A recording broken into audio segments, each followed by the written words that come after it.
Okay, good morning, our dear participants. Welcome to this sensitization. We are set to start as it is on the program. And thank you once again for your time. To start off, I will request my colleague to open up with a word of prayer so that we can get started. David. Hey, good morning and pray. Our dear Heavenly Father, we again are grateful for having given us this morning.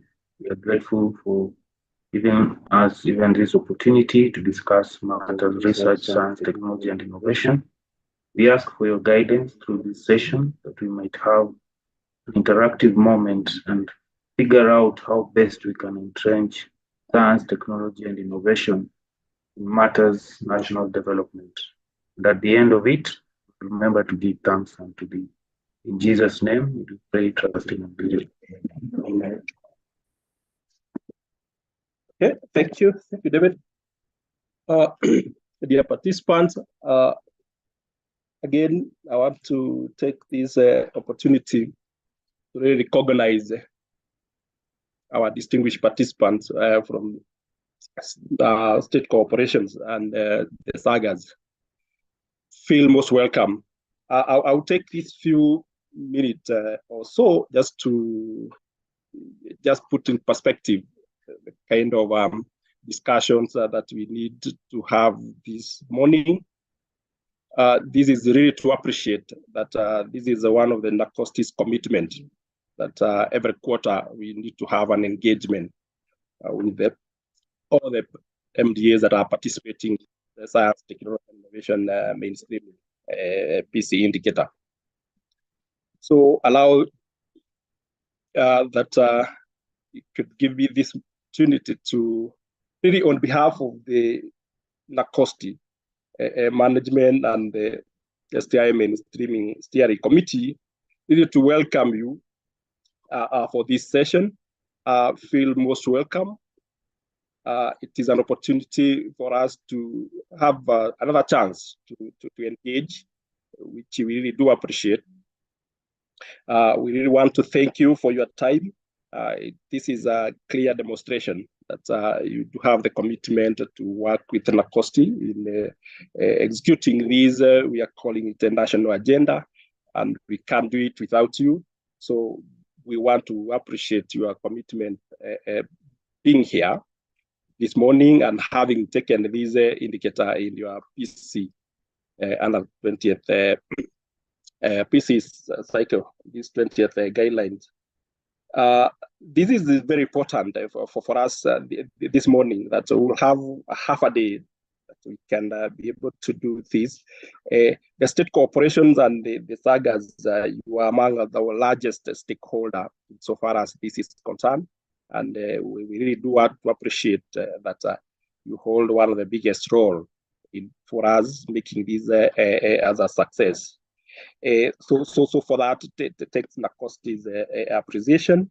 And this being our second quarter sensitization, again, is to demonstrate also NACOST's commitment as we had agreed under the PC guidelines that every quarter we should be able to have this engagement.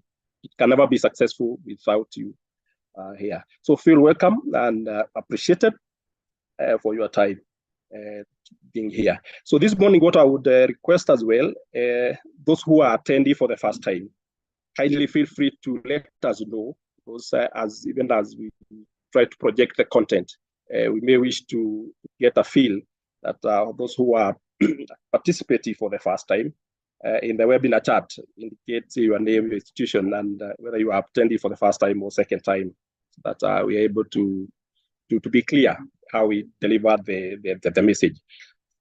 So what I wanted to share this morning is that this is the indicator as it is in the 20th cycle. And what we are committed to do is to do those three things.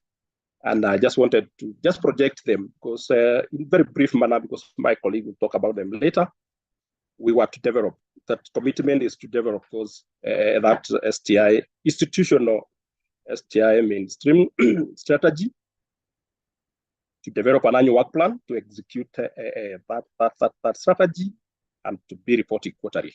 So out of these commitments that are in the PC guidelines, we have drawn these just specific objectives that we want to discuss. That if we have this engagement, this half-a-day session, should be able to share one of the most important things. But the bigger picture, we want to make it easy for you and proving the accuracy and meeting the commitments of 20th PC guidelines. One of the most important things we want to discuss this morning is we want to share the revised online reporting tool for us, indeed, to increase the efficiency and accuracy in the reporting around there. Remember, colleagues, this is as a result. NACOSTI is responding to the stakeholders' demand to NACOSTI revise and simplify the reporting tool. So we have an important this morning that we'll have a feel of the tool that we have revised. And from the second quarter, you should be able to be reporting using this tool. And this is direct response to your demand, and which we should be able to do. And in a very brief manner, we will just break down this STI indicator, how it is and its requirements.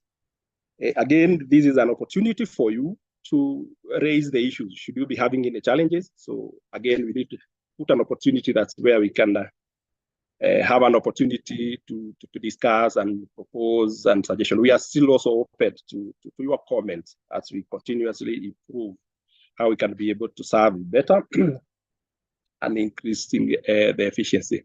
And we'll have a discussion around try to support. That's why we are really important to know those who are coming for the first time, because we need to provide some guidelines in terms of how you are able to develop your STI strategy in that case. And also it's very important as a country, the region, and globally, what are the trends in our STI system? So we'll have an opportunity again to discuss that. So in a nutshell, we just wanted to share those. Not particularly in that order, but that's the main thing that we are going to discuss. And hopefully with this, we should be able to meet your requirements. And remember the chat, the question and answer section, it's open for you to make your presence felt and your requirements and suggestion noted.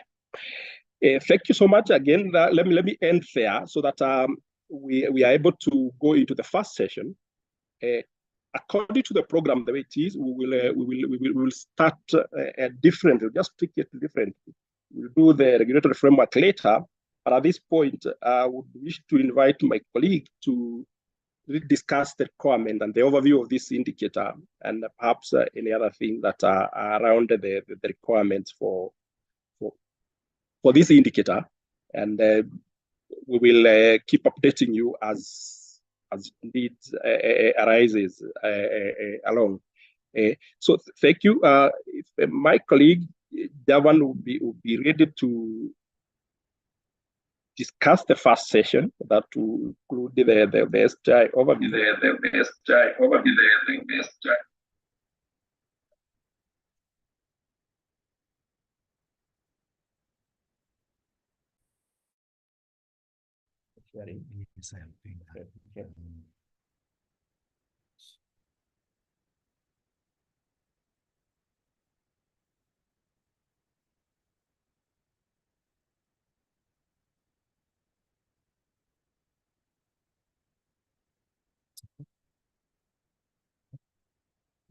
So thank you so much, Dr. Gigi.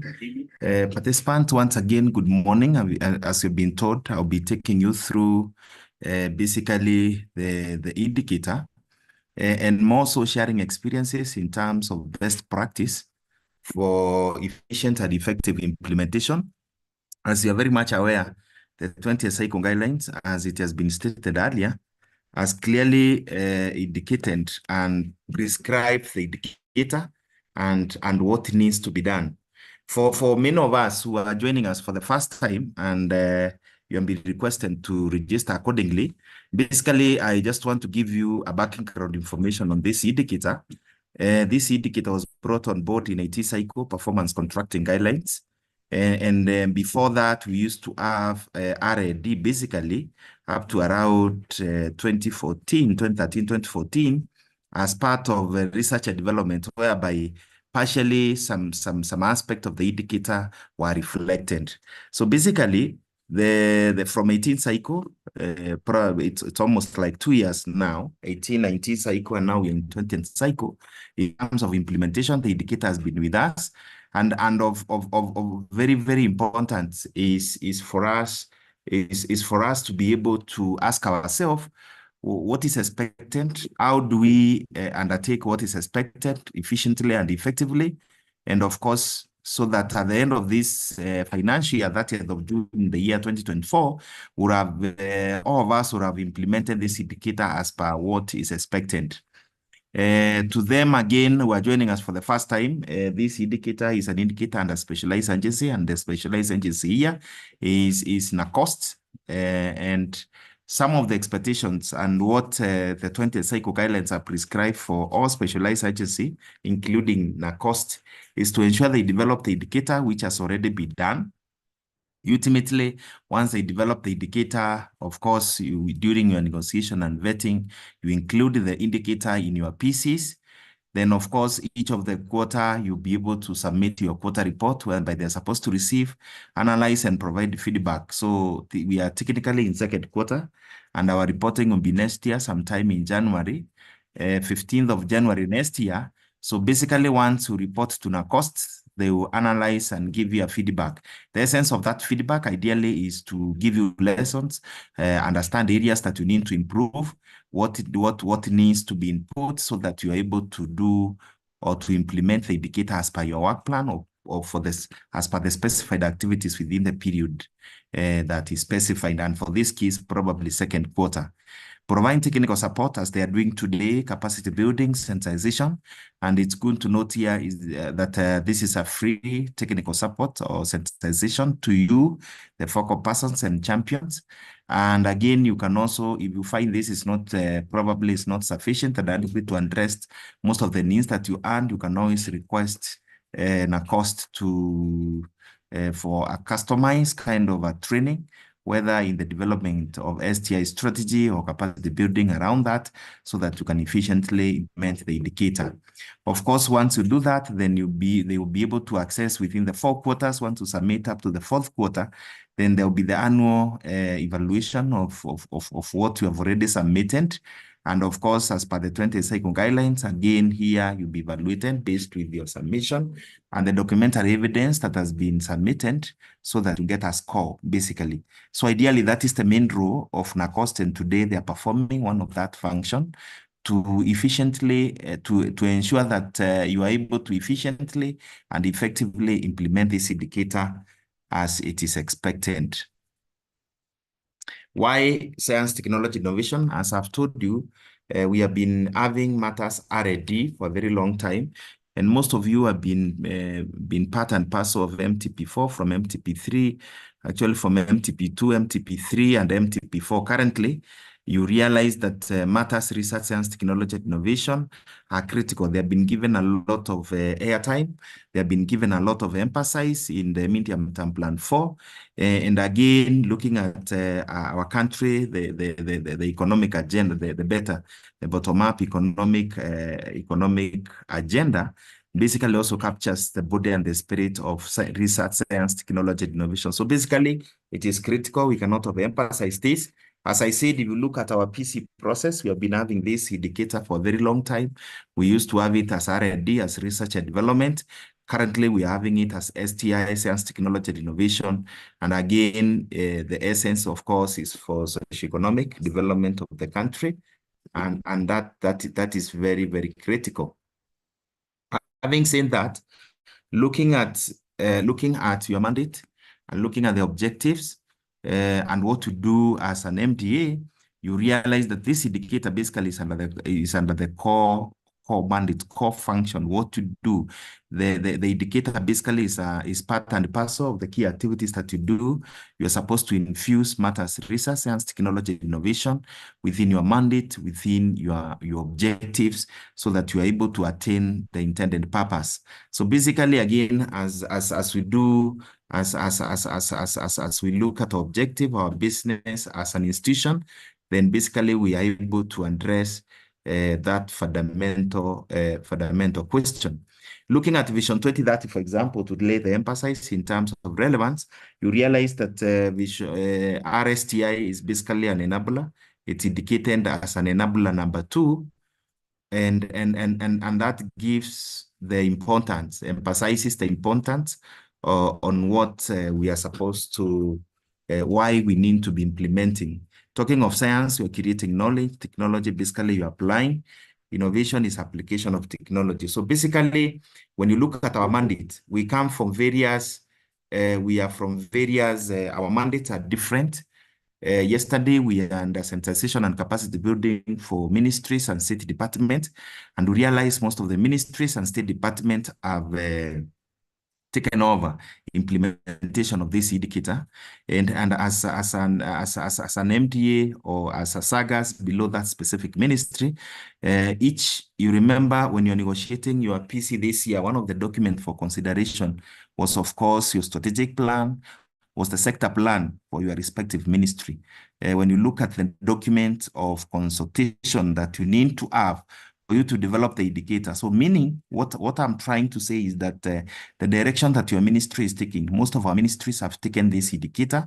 So it's all about looking at our mandate, looking at what we are supposed to do and what has been prescribed for the year, so that we are able to include the same and implement within the period under review. The emphasis here, when it is under the core mandate, when it is under core business that you do, that means as you allocate resources under financial stewardship, as you look at service delivery, and of course your core mandate, then you are able to ensure that the prescribed activities, they're implemented as it is expected. I talked about Vision 2030, and I said under Vision 2030, it's an enabler. It's enabler number 2. When you look at fourth medium-term plan, again, from the concept, not from Treasury, you realize that matter, science, technology, innovation aspect, like allocation of at least 2% of R&D to R&D. Looking at government transformative agenda, the current government leveraging on STI, and of course, many aspects of the same. So basically, that is the emphasis to show the relevance of the indicator and connect it to the bigger picture. If you are to look at our performance contract and we look at the way we assign weight on various indicators, you realize that this indicator is captured under core mandate. And when you look at the core mandate, basically carries 65, the weight of 65, and within it, if you look at the total weight of 100 and the core mandate, it takes 65. That tells you that is where the real business is. And basically the rest support, the rest from financial service delivery and all the rest are supposed to help you attain your core mandate. And within the 65 is where we have a weight of 2, which basically reflects science, technology, and innovation. The same here, this is a matrix for non-commercial. And when you look at the core mandate, basically, that's where we have science, technology, and innovation. Basically, meaning that as we prescribed, as we allocate our budget, as we ensure that what needs to be done is done, then again, now we have an opportunity to implement science, technology, innovation as part of infusing it to what we do. So basically, whether it is the matrix for non-commercial, whether it is the matrix for commercial, matter science, technology, innovation have been emphasized. There is a lot of emphasis on it, and that's why it is very, very critical. Coming back to us today, the training basically targets focal persons and champions. And one of the first requirements, even as you report for this indicator, is that there should be appointment of the focal person and champions. This is a direct requirement, and you cannot be able to implement this indicator without having focal person and champions. And that's why it is very, very important for us today to meet and share and ask ourselves what is expected of us what is expected of us, how do we effectively and efficiently ensure that we are able to do the same. The roles of focal person, and this is also good. As we go through this, we bring about some clarification.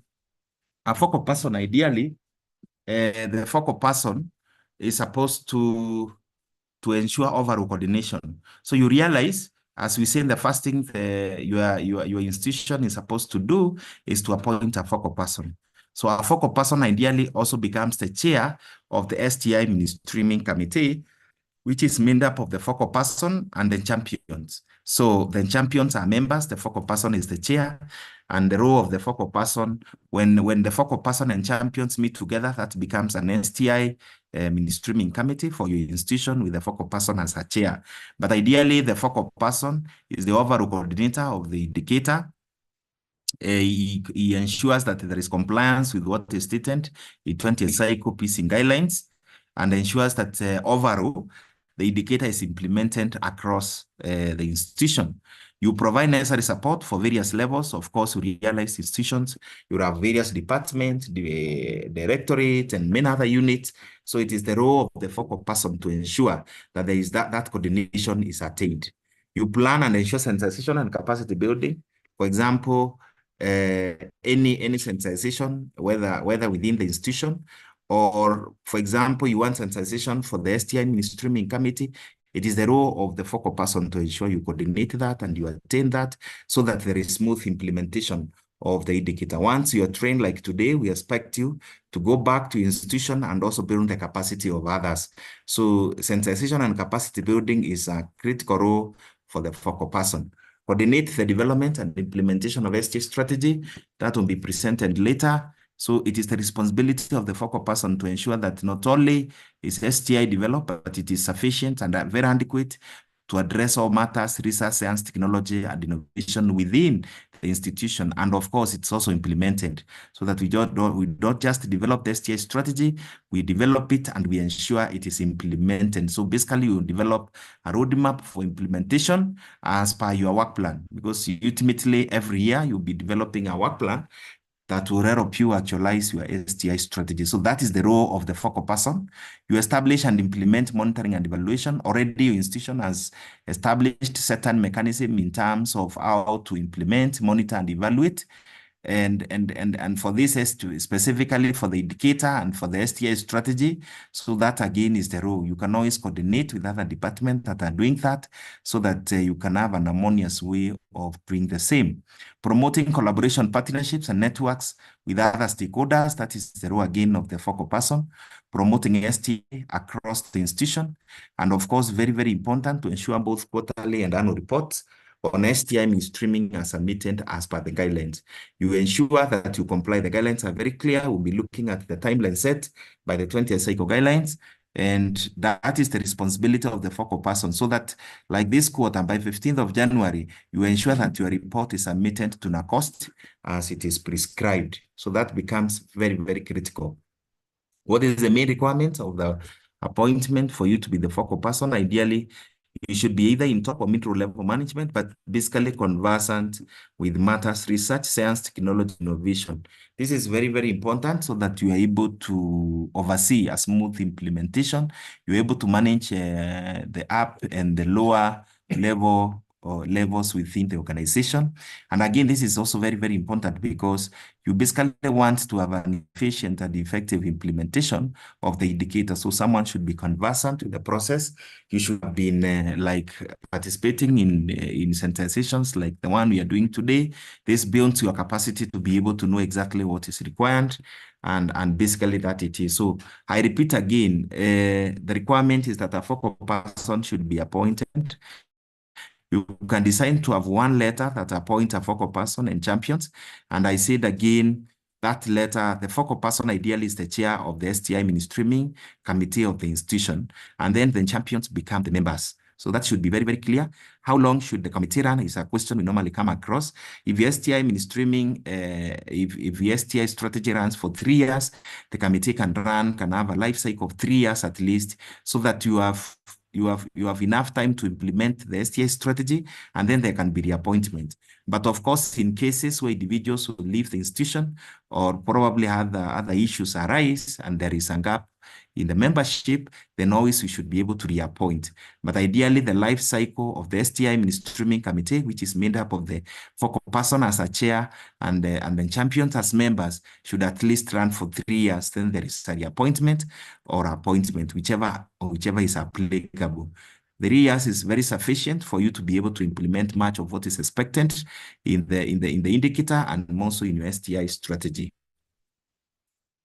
The next that is a requirement is appointment of the champions. As I said again, champions are very, very critical, and these are members who are appointed from various departments. So we must ensure that there is a fair representation appointment across all the departments, the units, and the divisions within the institution. So their role number one is to ensure day-to-day implementation of this indicator within their respective areas. They are very critical.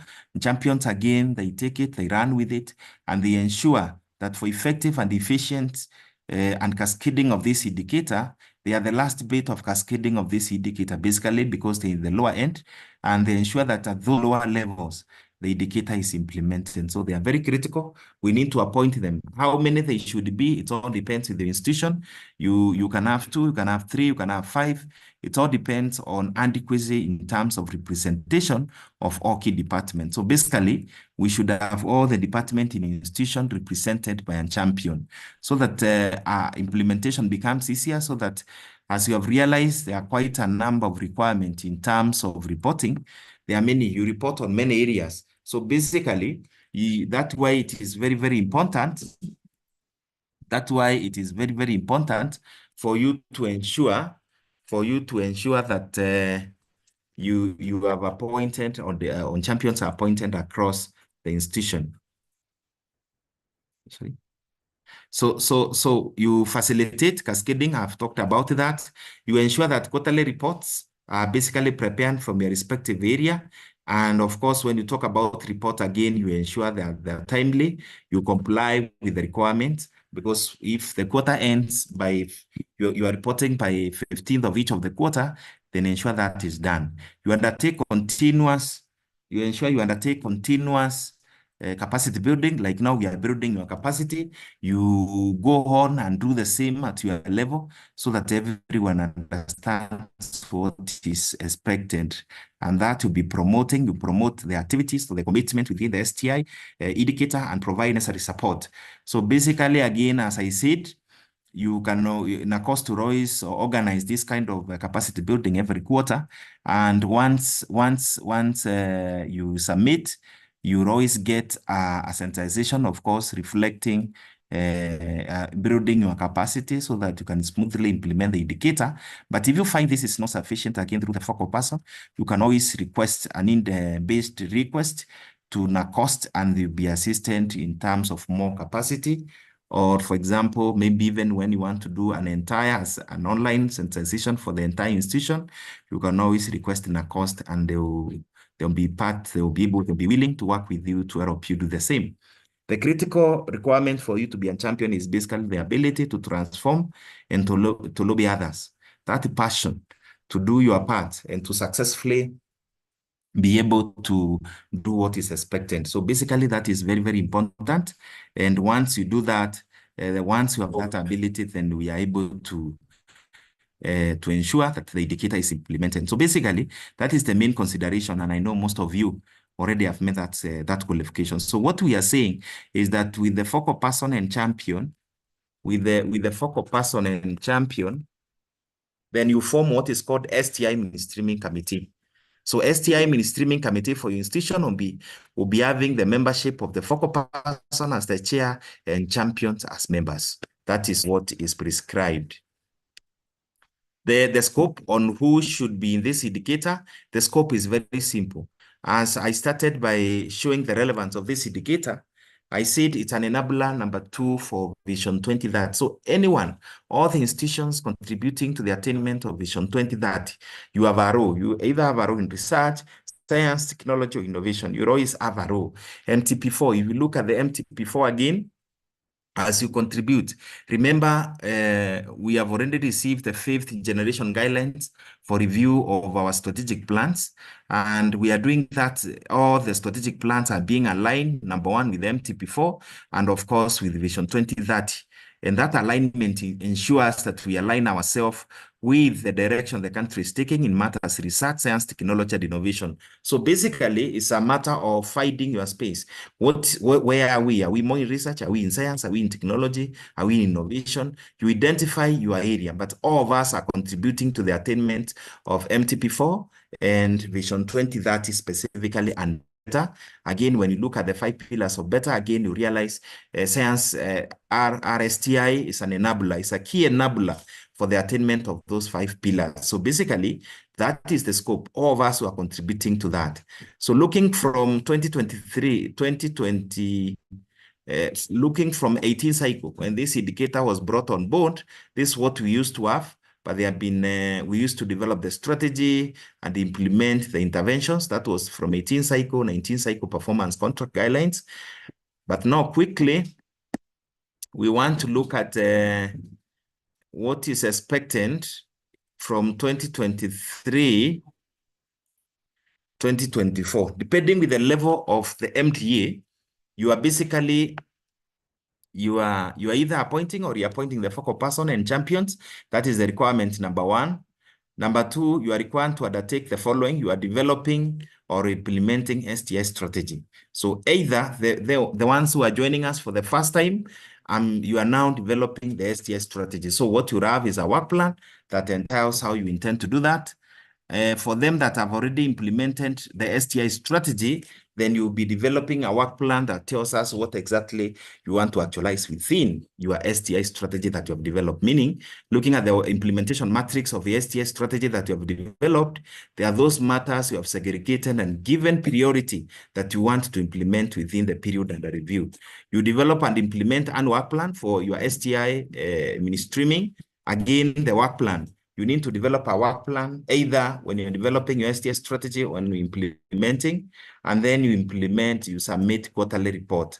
This is very critical. When we talk about STI mainstreaming, it's a question of looking at our internal processes, looking at our input-output relationships, and ensure that we are able to infuse implementation or development and implementation of STI activities within what we do. We start looking from the corporate plan. This is where you borrow your corporate plan from the implementation matrix of your strategic plan. And again, remember, within your strategic plan already, strategic plan becomes one of the critical documents you need in development of your STI strategy, of your science, technology, and innovation strategy. And because of that, then it becomes a pillar. It becomes very, very important. You develop your PC basically out of your corporate plan, again, from the implementation matrix of your strategic plan. And within your PC, again, this is where we have committed science, science, technology, and innovation.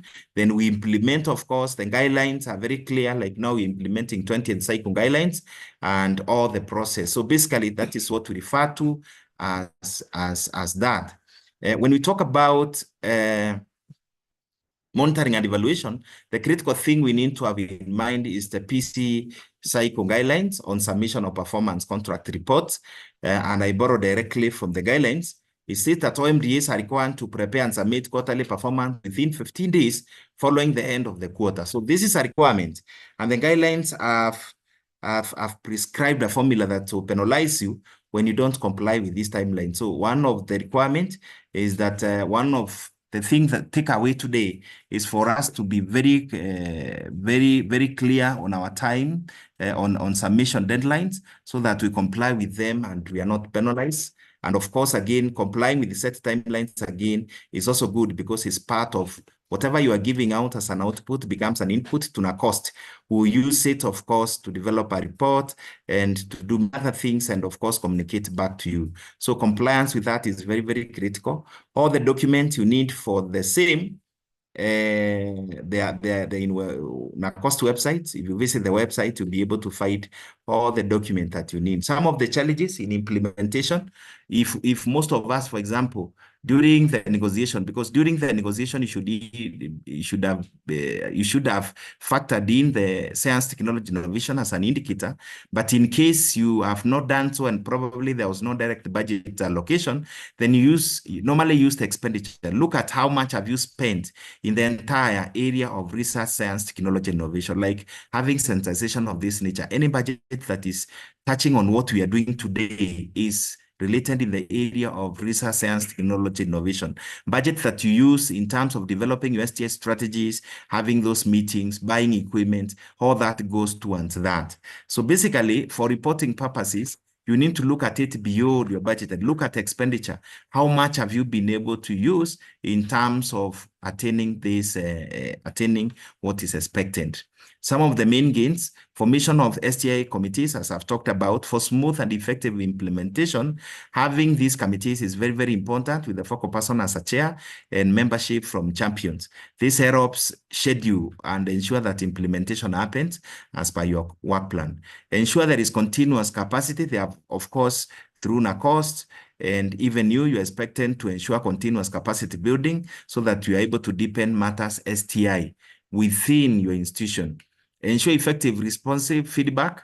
Once you get feedback from NACOST, once you get internal feedback, work with that feedback to ensure that you are able to improve what you do. Ensure adequate both quarterly. Each quarter, of course, will have a feedback. Ensure that as it is prescribed by the guidelines, we are able to take care of that. Ensure compliance with guidelines, again, is also very, very critical. Strengthening the STI ministerial committees, I've talked about that. And one of the things that also is that has come out from your feedback was to simplify the process. And I'm sure someone will be taking you through this and you realize the reporting process has been simplified to ensure that you can easily report, you can be able to communicate and report. Feedback in terms of who has been participating for 2022-2023, they concluded, as you can see, when I talk about deepening in terms of mainstreaming matters STI, you can see how the institutions, how the performance has been in terms of participation, in terms of capacity building from the time we started. Ladies and gentlemen, I wish to end it there. Mine was just to encourage you to share experiences, to ensure that for them that are joining us for the first time, you understand exactly what is required of you. And for them who has been with us again, also you basically get more information in terms of effective and efficient implementation of this indicator. Thank you so much, and God bless you. I want to request that in case you have any question or clarification, please use question and answer session, the chat, and then we shall have a plenary later where we'll be able to share and talk more and probably elaborate what needs to be elaborated. Thank you so much, and God bless you. Back to you, Chair.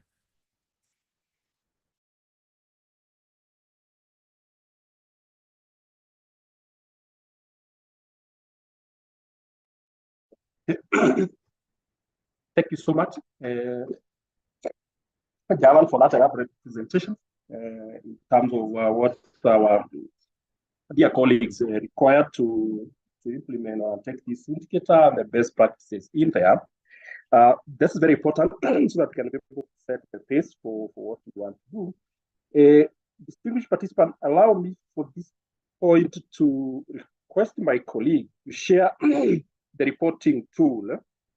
Yeah, because this is, as we have ended, this is one of our commitment to try to improve the efficiency insofar as reporting is concerned, the feedback mechanism and all that.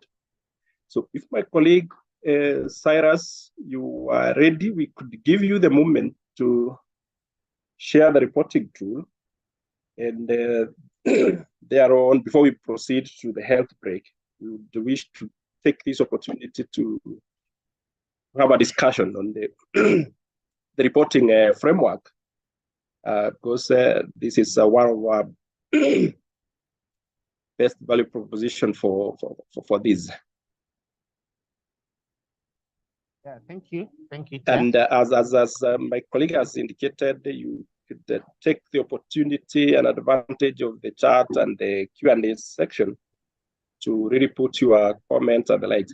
We really do want to appreciate the number of you who are attending for the first time. This is very important.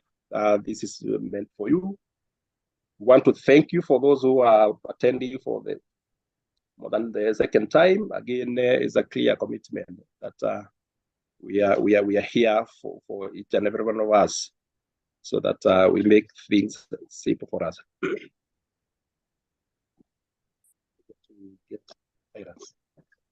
Thank you. Okay. I hope I'm audible, Chair. Cyrus, if you are ready, take the floor. Hello. I hope I'm audible, Chair. Thank you.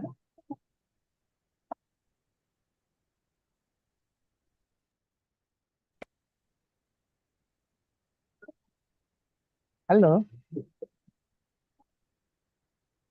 Okay. Hello. Can you hear me, Chair? Yes, we can hear you.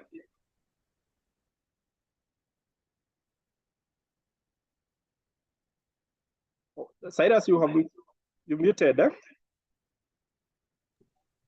I'm audible now.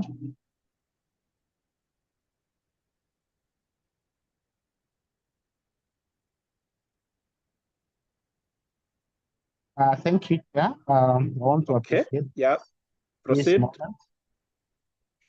Yeah, I want to appreciate this moment for your good chairing the session and for the members who are present for the time.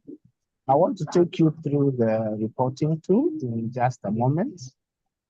It's still within the developed space, but it has been able to capture much of what members have been giving, just to make sure that the system still is a representation of what has already been done. We're not deviating from any process, but trying to simplify the process to which we are able to make the work easy.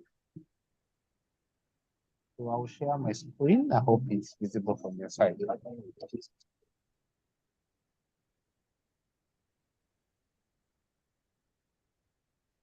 Okay. We have been developing the tool with the care of ensuring that the aspect is there. So we'll be hosting it as a subdomain within the NACOST website. And one of the key aspects is that we will give you the credentials. We have your accounts, so we'll give you the credentials for the second quarter reporting at the beginning of that quarter. That's 1st January 2020. This one will allow you to report the second quarter and secondly validate your data. One of the key aspects, we are trying to install the data that you gave us within the 1st quarter. And once you're able to have the data, you're able to move into process to which you're able to get this process and you're able to get the tool. So you're able to move to home.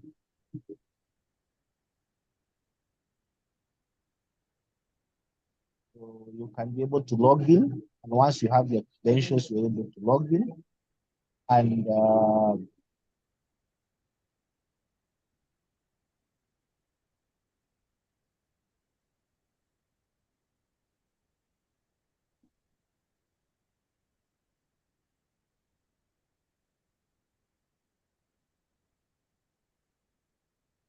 just hold on a moment.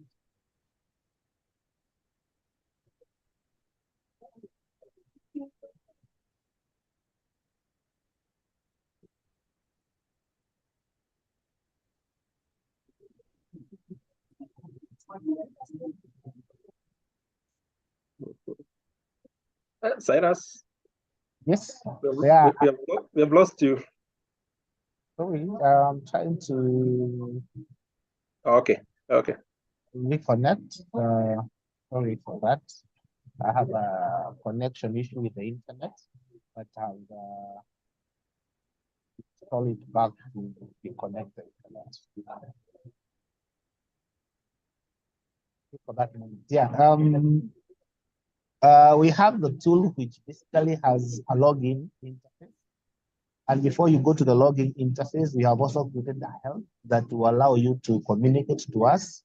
So this feature will be cross-cutting across the platform, so that if you have anything that you may need once you log in, you're able to send a message where our desk officers will be able to assist you. So you have a user ID and a password. And once you log in successfully, it will take you to what you call the MDF profile. So the MDA profile is a first part of the system that contains the critical data that has been repetitively been requested. And I think one of the case MDAs have asked is that we avoid the repetition of too much of this data to make the reporting much more simplified. So data like institutional name, category, county, title of the CEO, and attachments, common attachments like approved SAM, stream and work plan, appointed focal persons. So these ones just need to enter the data once at the beginning of the financial year and you update. So after that, the next second, third, fourth consecutive quarters for reporting, unless you have to do some editing, which you can be allowed to do because the CEO may leave. CEO may leave, then you may be able to change that part and be able to do that. For that, you may be able to submit, to go directly to the second menu, which is the submission of the reports. For the submission of the reports, we intend that this part, upon the next few days, we'll be able to put the work plan within this part so that if you're doing STI strategy development, you'll be able to enter your STI activities for strategy development. If you're doing STI implementation, you'll be able to be taken here and input the work plan, STI implementation work plan activity. So you're able to select the financial year. Currently, you're 2023, 2024. Then we have the 4 quarters. So you'll be selecting the relevant quarter and possibly say the activities you have been able to do, and you're able to finish your task. The rest of the data that has been in Excel tables, we have been able to populate it for the people who have been able to use the tool. So if you go like now for this case, you realize that if you are providing for us the data, you just need to validate it to check, like the number of staff in your organization, total number of info staff, total number of staff who are non-Kenyans, expatriates who are non-Kenyans, and the staff that have been in the current input staff. That table that we had given you will be populated in this tab. So if there are any changes within your level, you just click edit. If there are changes and maybe you are reporting for the ministry and you have 3 PSs and your current inputs, you have 3 PSs as part of a ministry or a department, then you're able to save and be able to do that. So it will give you the ability to edit data within that level. Then we have the human resource. We have also populated for those that have given us the table. So you'll be able to see the category of each of these categories. So you're able to select. If I click here, edit, it will tell me within the 5 areas of study: agriculture, engineering, humanities, medical science, and natural sciences. Then if you're talking about qualifications, PhD, master's, diploma, certificate, and bachelor's. So if you're talking about gender, male, female, I hope there will be no debate of that gender than binary. But in case such debates arise, then possibly there will be a case to add them. Then the age bracket for each category. So the same data that you have in the table. So if you are filling the table for us within the first quarter, we are migrating that data to this system. So your work will be to validate that record that you have already provided. The same case happens to STI equipment. If you have any STI equipment that are coming in, then you'll be able to edit name of the equipment, date it was installed, location within the institution or laboratory, costs, capability, and whether it is currently working condition. If you're able to edit that data, you're able to save and you're able to add as many records as possible. Then we have expenditure. So we have a place where you're able to edit. So if you're doing it for the first time, then you're able to add it for the first time. We have given you the 3 categories of R&D. There is appropriations in aid, there is government POK grants, or what you call the extra funding, and there is donors and partners. If there is any other funding process that is outside these 3 that you are reporting to, you can let us know and we can be able to put that as an additional source of funding. So for GOK, we don't have a partner, we don't anticipate the partner to be there. But if you're dealing with donors, then possibly we have the donor name, the amount of money. This one is for the financial year, total development budget, total recurrent budget, and the annual R&D budget. So if you fill it within the first quarter for the year, these 3 elements will remain the same. What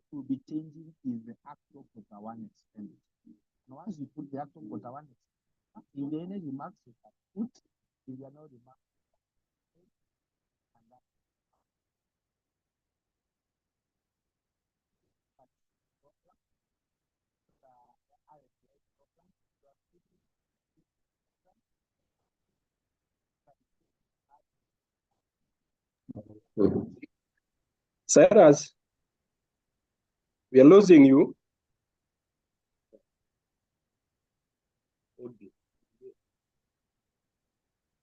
Cyrus, your audio has a problem.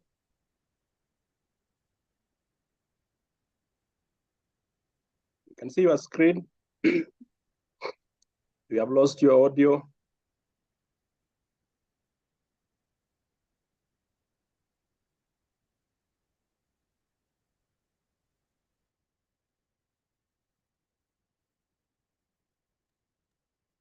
Good morning, Cyrus. We have lost you.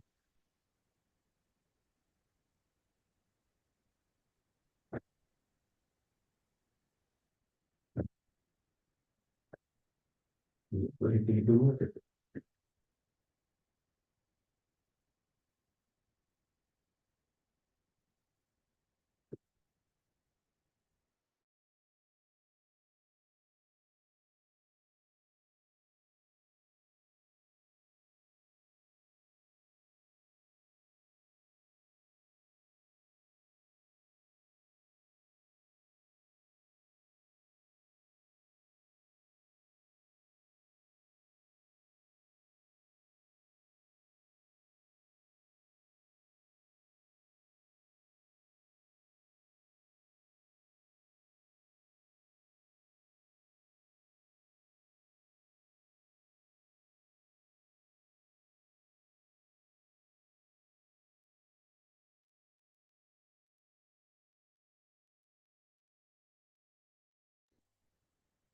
Hello, I hope I'm back.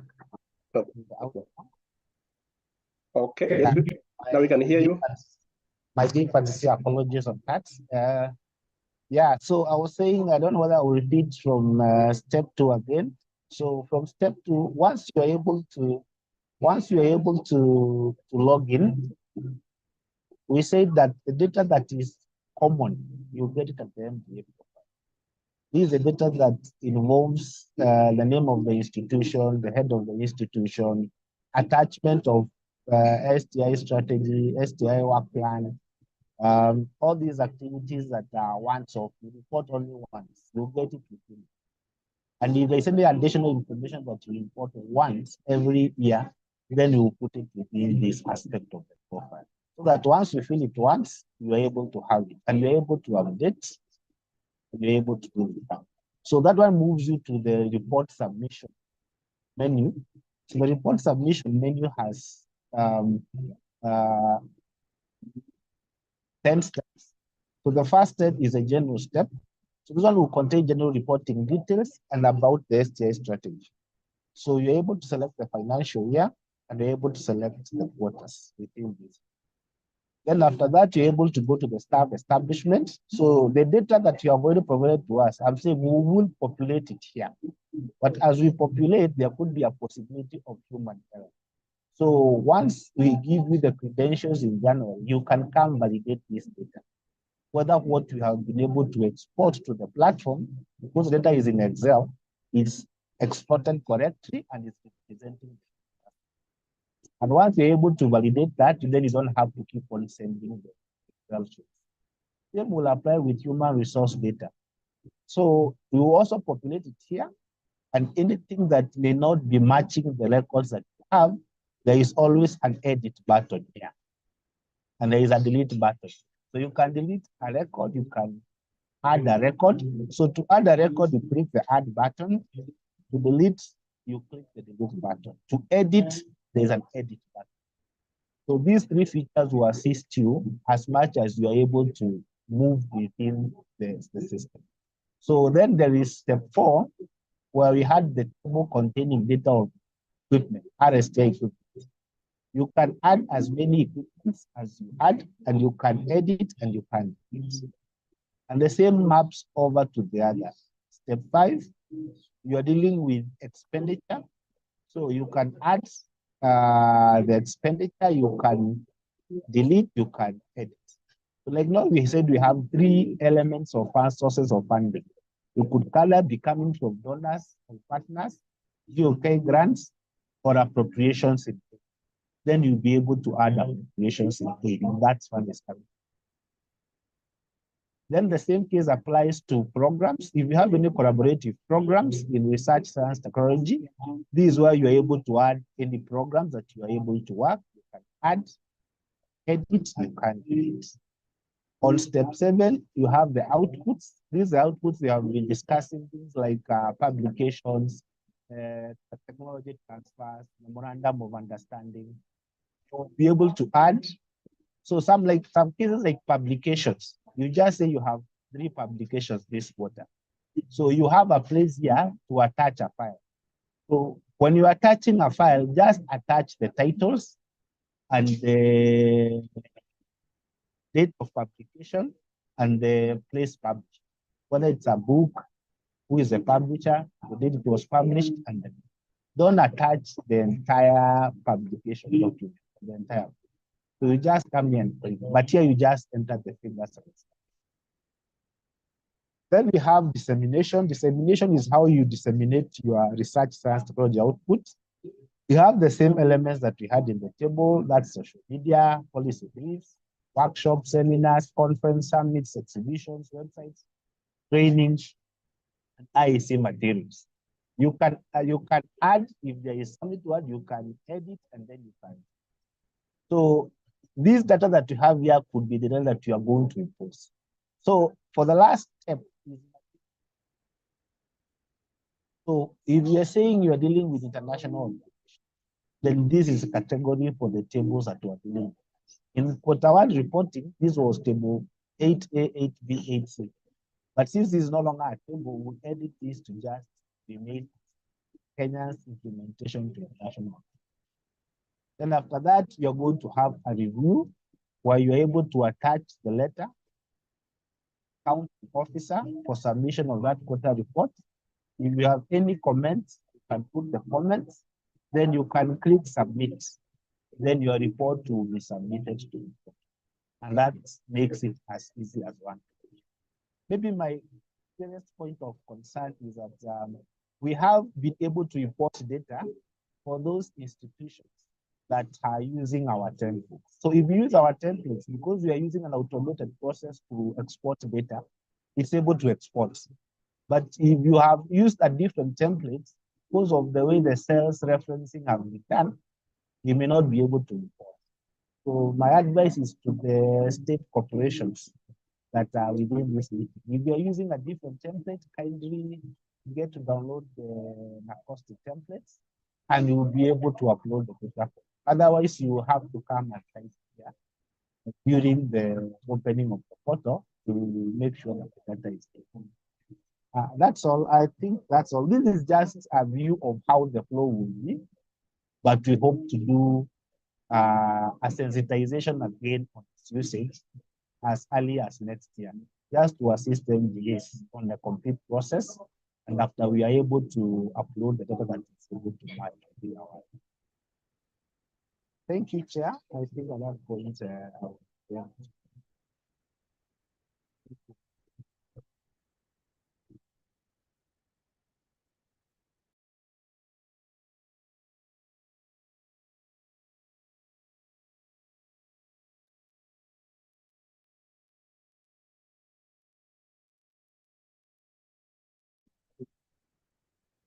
Okay.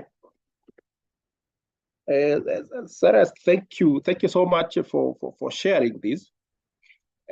Distinguished participants, this is the system we will be using from the second quarter. Most important for those who already have reported, your data is uploaded there, so burden of redoing all that is been sorted out. So what I would request at this moment is that we hold on our issues or comments. We do the last part of the STI strategy before we break for a health break. If you indulge us, that will be able to help us take good care of time that we have. And again, don't lose your comment or your question around that. We will have a plenary toward the end of that. And I think that is our proposal, so that we're able to make good use of the time we have.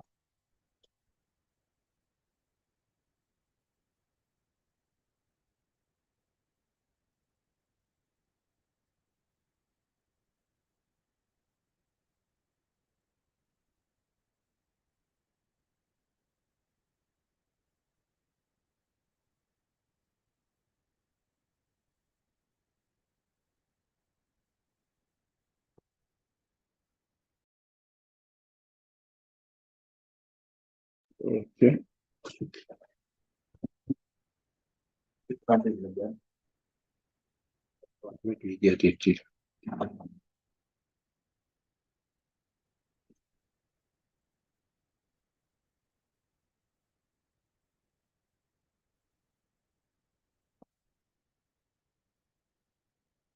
That's fair.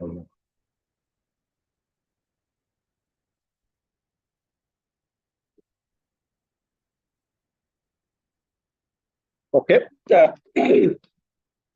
Ladies and gentlemen, I think I will take a few minutes so that, again, for the benefit of those who are joining us for the first time, we had dedicated one of the key requirements for us to be able to implement this indicator is that all our state corporations are expected to develop an institutional STI strategy.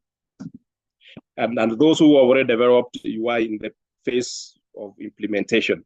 So for this session, I want to take a few minutes so that I can just pay some bigger picture insofar as what is concerned. But I will take this opportunity just to recast it so that we see where we are coming from.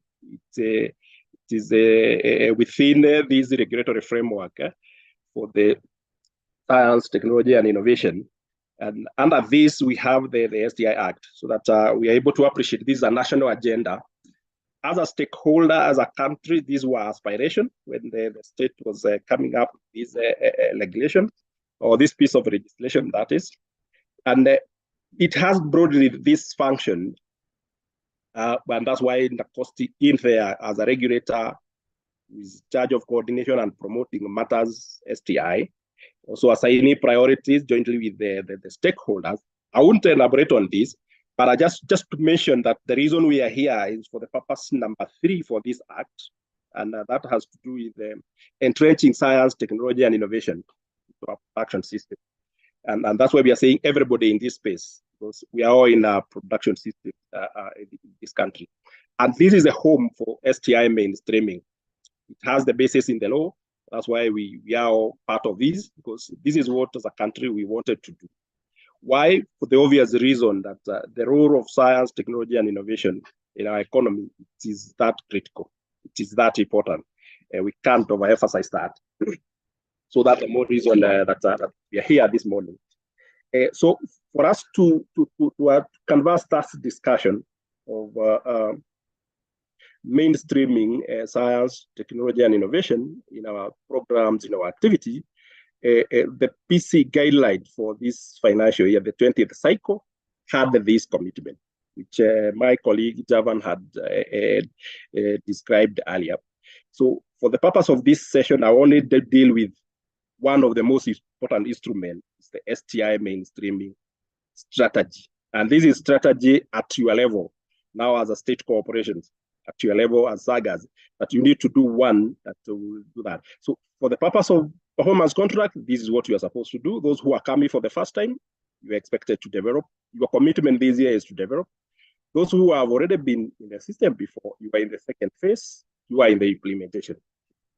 So what I just want to discuss is that as a commission, we have developed a template so that for uniformity purposes, so that everybody is on the same page. But the most important thing is that for us to appreciate this is a very important tool, because this even outlive the life of the performance indicator itself. Because in this, we are able to institutionalize what we are saying. So for us to come up with this template for STI mainstreaming is on the realization that we need to institutionalize the whole process. That it needs to be part of our programs. So, and for our MDAs, this is ministries, the department and agencies where everybody of us, we are in there, we need to have this framework. And this is where we want to draw our annual work plans, so far as STI mainstreaming is concerned. So, colleagues, what I will share is the template that we have agreed that it would serve the purpose for us to do that. But this is a journey we need to walk with you. For those who are here on the first time, We are here to assist. We can walk that journey together. We are always a phone call away. We can always keep on assisting you to develop this.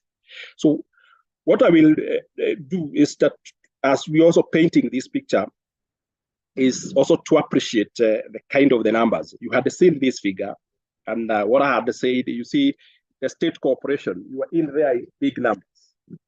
We really do appreciate this. Why? Because you are biggest constituent in terms of articulating this agenda.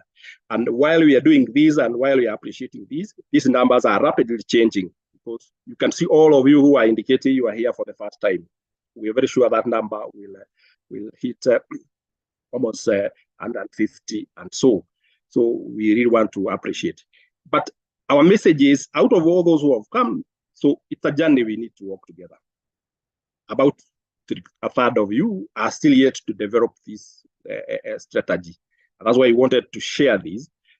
Those who are coming for the first time, you are not late. It's always the right time that you have joined. You are never late. Those who have been there, thank you so much.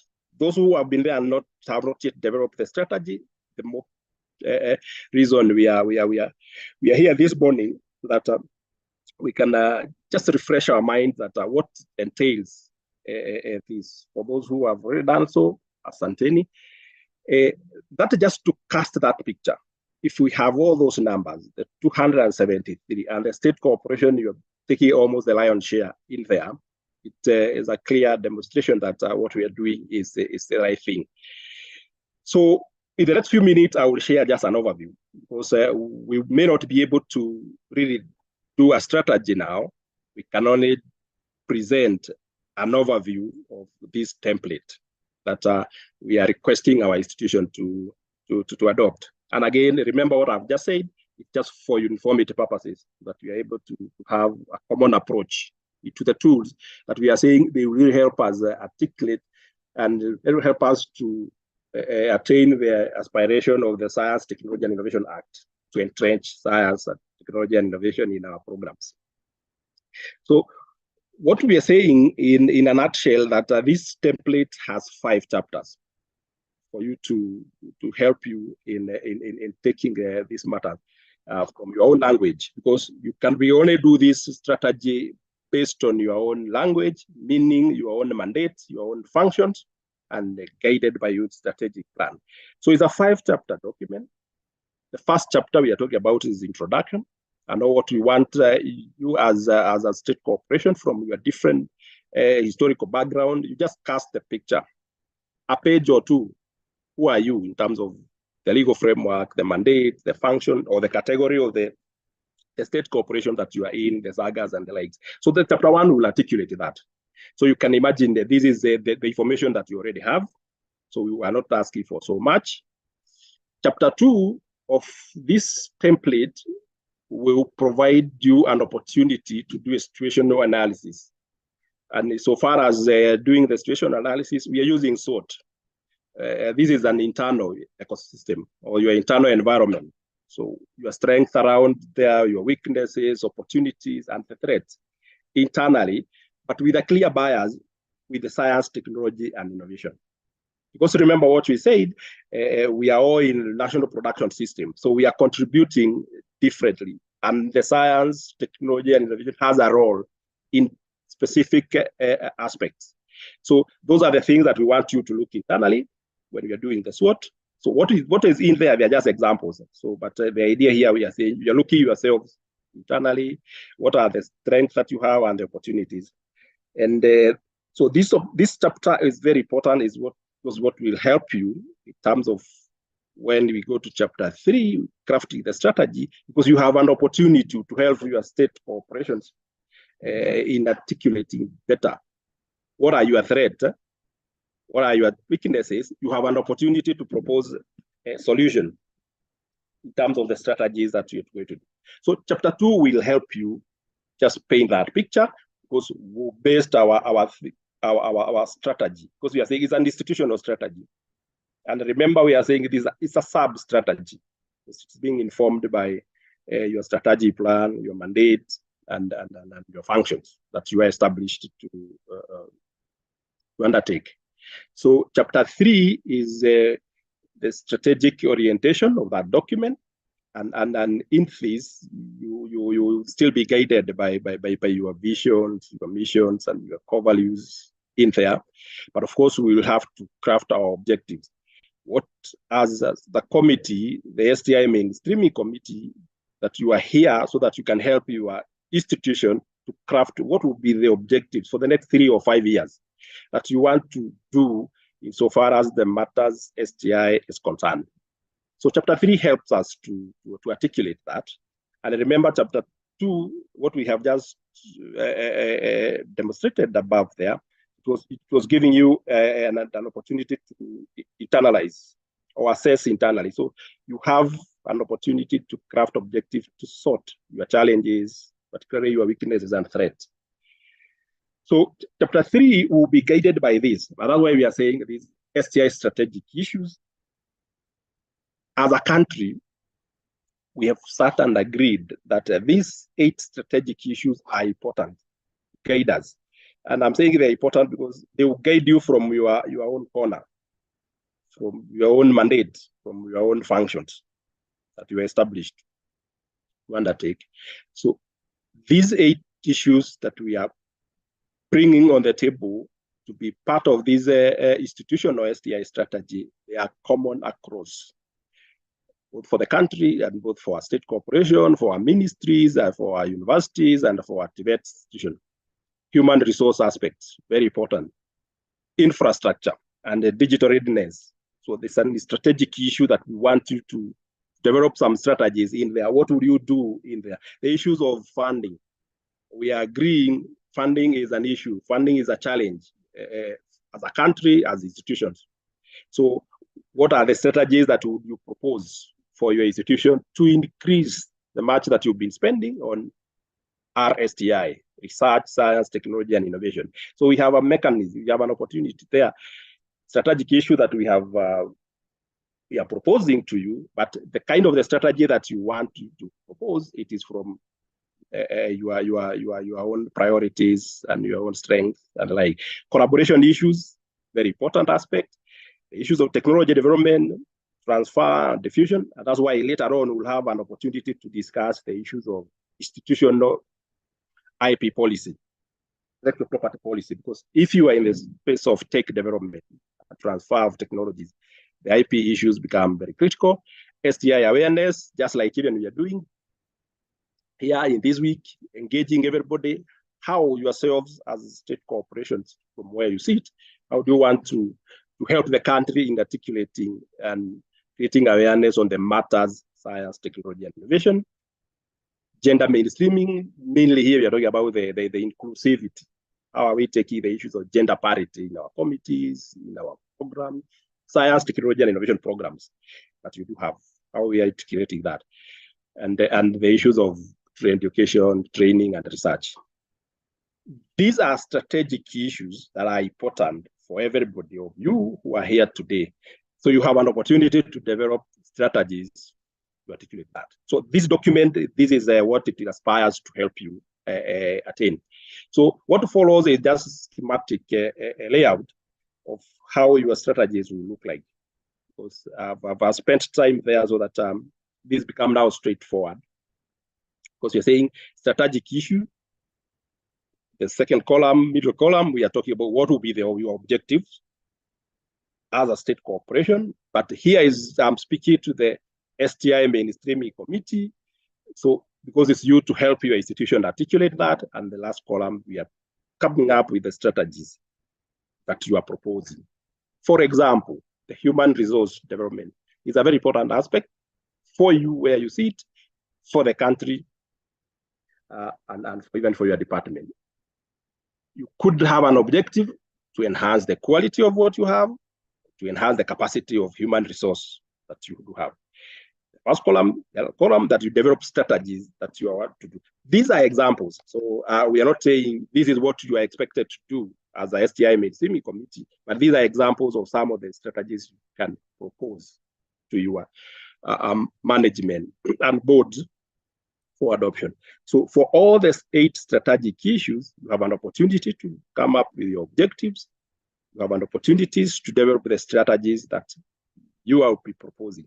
And this is where I'm saying NACOSTI is ready to work with you. Those who are coming for the first time, those who are yet to develop the strategy, will be able to offer technical backstopping support in this aspect. An example of issue number 2, we are not listing on the order of priority, but this is just for listing purposes. Infrastructure, what will be your objectives as a committee that you will propose to your management to enhance infrastructure, to prepare yourself for digital readiness? Remember, we are living in a very rapidly changing world. So what are some of the strategies would you wish put in place to mitigate some of the things that will be coming, like all these emerging technologies, the AI and all those? How do you position yourselves? So we are just saying you have an opportunity to propose as committees to your institution. The issues of funding, it has always been an issue. So you have an opportunity as a committee to propose what are objectives that would you want to propose to your state corporations that they need to do to increase funding in there, to enhance that, whether it's to develop mechanism for resource mobilization. What will be your strategies? Is this to develop framework? Would it be to commit to increase to a certain percentages? Remember, in the Science, Technology and Innovation Act, we committed as a country that we need to do 2% of our GDP at the institutional level. What will be your STI committee be recommending to your SAGAS? So this is a commitment for the committee. And remember, we want that incremental commitment, because we are saying funding is a very strategic issue. Investment in STI is a very strategic issue. Fundings are limiting, but we have an opportunity now as a think tank for your institution to propose mechanism there. Increasing 2%, we have always mentioned the 2%, because the 2% is what we said as a country for GDP, but you have an opportunity to pick up percentages of your budget mentally. Those who are yet to develop, you have an opportunity to propose from next year. Those who have already developed that, that's something we really want to appreciate for that. That is the flow. Awareness, STI advocacy as a strategic issue. What will be your objective to increase awareness? What will be your strategies? Exactly. So that was just for example, so that we are able to pick it from that manner for all the 8 issues. But we are not limiting you to the 8 issues. We are saying those 8 issues are important for us, but you could be having additional. But for the purpose of a performance contract, this STI indicator requires you to develop a strategy with those. Okay, so we may not go one by one, but just a demo. Chapter 4, I said, is a 5-chapter document. So chapter 4 is just that implementation matrix. And just like you do have in your strategy plan, once you have all your strategies, you need a measure. You need an instrument to help you measure your performance. So chapter 4, we only do the implementation matrix of all the strategies. Remember, our key thing was the strategies that I was saying that as a think tank now, as a STI mainstreaming committee, you are the think tank for your institution insofar as matters STI is concerned. What you'll be proposing, what will be your expected results, have an opportunity to put what are the performance indicators. Because once you are doing something, definitely you have some indicators that will help you to see how you are attaining what you committed. What will be your means of verification, the reports and all those, and the expected resources. That's why we really encourage this STI committee really work and have champions across all the departments so that the finance, the account department may help project that. So this is just the layout. What we are saying that we are talking about just a template, and this is the layout of the chapter 4, and this is what will help you to measure what you have committed. Because definitely you have to be very specific and very smart. Because you have to have realistic and attainable things that you are able to attain within a year, within 3 years, and within 5 years. Great. Ladies and gentlemen, that will be chapter 4, just implementation matrix. We'll be able to have that discussion for those who require support in there. And the last chapter for this strategy that will be another very important is the monitoring and evaluation. Monitoring and evaluation is again, you not reinvent the wheel because you have your documented procedures. How do you normally do your processes internally? Yeah, because again, as we're saying, this being a sub-strategy, it is borrowing much of what you do internally. How do you monitor your strategy plans? Another strategy document that you do have. And again, you're saying these are the internal mechanisms. How, those are the questions you will answer. Yeah, how will be able to measure that? Because you very, very clear we have to put strategies and annual work plan that will break it down on a yearly basis, the activities that are measurable. And this is an opportunity for you to measure the quarterly reports, the monthly reports, if you are able, the annual reports and all those. That is what you be able to do here. Could be a page, could be 2 pages, but you're just articulating or customizing your documented procedure for monitoring and evaluation. And the other aspect is the strategy. How will you be reviewing this strategy? Remember, again, as I was saying, we are always in constantly changing times because you always need to review this document to be in sync or be in line with the changes that we always could be having around there. So the STI strategy review is an opportunity for you to commit. Mainly is mid-term, end-term reviews because it's always good to pick lessons and align the document to the other existing procedures. So that will be the last chapter for the strategy that we have shared. It is on our website. Or what you need to do is to just align your content, guided by your mandate, guided by your strategy plan, and then we customize that. Our thinking comes in when we are developing the strategies and the objectives, because those are very specific now, science, technology, and innovation. Great. Thank you so much for your attention. I thought I would really take advantage of that so that we are able to connect.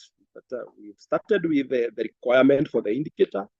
We have seen the reporting tool, and now this is another important document or mechanism for implementation of this. This is a document for 4 or 5 years, or 3 or 5 years, based on what you prefer, but we are recommending if it runs the same period with your strategic plans, the better. That is as far as the template is concerned. I know it's now about 10:30 or thereabout. We could request your indulgence at this point. We take a health break. 15 minutes. We could take a 15-minute break. That would be fair for you. Ladies and gentlemen, I think we really want to thank you. Being seated for those 2 so long hours. And thank you for your attention and the comment and the question that are streaming in. This is very important for us so that we are able to see where we should be able to respond. And having painted that picture, it will help most of you, those who are coming for the first time. This is what you need to do. These are the requirements. And then where do you need our support? We are always ready for that. So having said that, colleagues, let's take a 15-minute health break and reconvene at 10:45. That's okay? Great. Asante sana. Let's take the break.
Yes, good morning, ladies and gentlemen. I think we had agreed to a 15-minute health break. And basically, we can react to some of your issues that you've raised, and also would allow you, I've seen some hands up, we'll also give you an opportunity to shoot one or two questions or probably seek any clarification. I want to react to one. There was a question on funding, basically on the 2%. And I think the spirit was that if we didn't reallocate or within our budget, we didn't set aside at least 2% for R&D, for research and development, what happens? In such situation, what you do, you basically look at the expenditure. You look at the entire scope of research, science, technology, and innovation, where you have spent any money. So that if, for example, you're reporting for second quarter, you liaise with finance, your finance department, and let them give you any expenditure, any money spent in the area of research, science, technology, innovation. For example, let me just give an example, meetings like this one, sensitization like this ones, if there was any budget on that, anything on equipment, if you have invested in any equipment, any activities, any technology that you have applied. If there's any technology, for example, you have done automation. Remember, currently government is within our PC, we are doing digitalization. All the finance, all the budget expenditure towards that direction will be reported as part of research, science, technology, innovation. So there is no harm in case you didn't budget for it. You report based with expenditure, and I'm very sure you'll be shocked if you were to look at your expenditure, you realize indeed you have really spent in the area of research, science, technology, and innovation. On STI mainstreaming committee, I repeat again, this committee basically is for effective implementation. For you, it's a steering committee. Most of you have been in PC process for long. You remember some of cross-cutting indicators always used to have what we used to refer to as the steering committee. So basically, this is a committee internally to help implement this indicator. ISEC is not ISEC, so we should not confuse it with that. We don't need to accredit it. It's just a committee with a focal person, with a champion forming that committee. The focal person becomes the champion, the chair, and the members are the members basically are the champions. There is a question someone or Samuel Maina was asking. When he was preparing work plan, they realized they made some mistake in Q1. And now as they do second quarter, can they re-upload the revised work plan? Yes, please do that. It's important because the revised work plan is basically what we're implementing in second quarter, then quarter and fourth quarter. So yes, you can re-upload your work plan. There is no harm in that at all. Thank you, and I want to invite my colleague to address some other few issues that have been raised. Karibu, Dr. Gigi.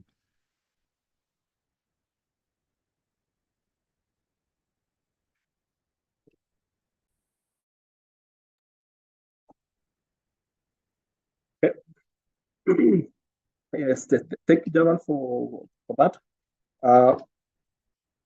Colleagues, we agreed that we take this few minutes before the next presentation so that we are able to respond to your queries. There's a question from Dansen Kenani about the issues of certification modules. Yes, in our invitation letter, we had indicated a fact that we have about 8 certification modules that we have developed for STI personnel. Remember, what we have today is what we committed in the performance contract.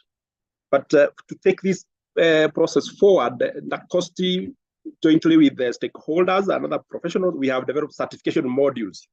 And that's why we were inviting for people to express interest, because that is on voluntary basis for those who may wish to be certified as STI personnel.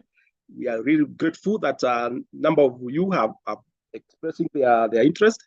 Yes, what we are doing now, we are just compiling the list of those who are interested so that we are able to come up with the date. Because being a voluntary training certification module, the program and the date will be determined by the cohort or the class that will be able to be interested to participate in this. The first class we are proposing to be the second week of February, around there. We are yet to fix the date because it will depend on the numbers. So the idea is once we have the class, the facilitators are there, the course materials are there, but we just want your interest. And again, we are saying it's voluntary. Both the institution can request, individuals can request, and that is it. So Dan said we should be able to get the specific date once we have the numbers and the specific cost, because we were saying we could invite you to take care of your accommodation and your transport to the proposed site that we are going to agree at that point. But again, it will be based on the numbers and those who are requesting the qualification. The qualification is officers who are within your cadres. I think that was one of the issues I saw about that. The login credentials, our colleague will just share the login credentials. I think when they open the system from 1st of January, you should be able to be given the credentials as focal persons to access the reporting system. You're able to log in, validate your data, and should be able to be easy for you going forward from 1st of January. There was a hand up. I don't know, you could check there if there's somebody who was the hands up.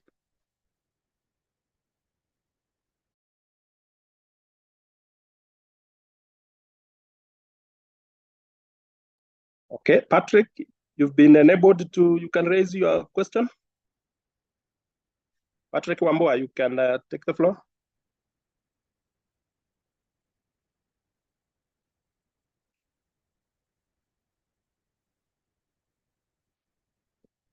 Okay, Richard,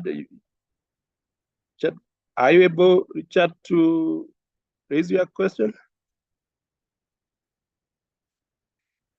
Yes, Dr. Ngali, you have been enabled to, but you are muted.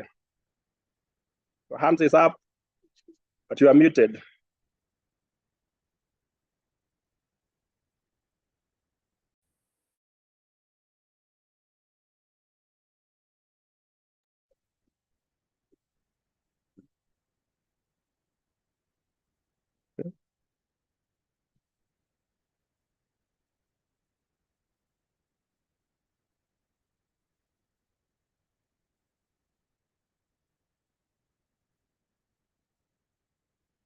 There you are, Lana.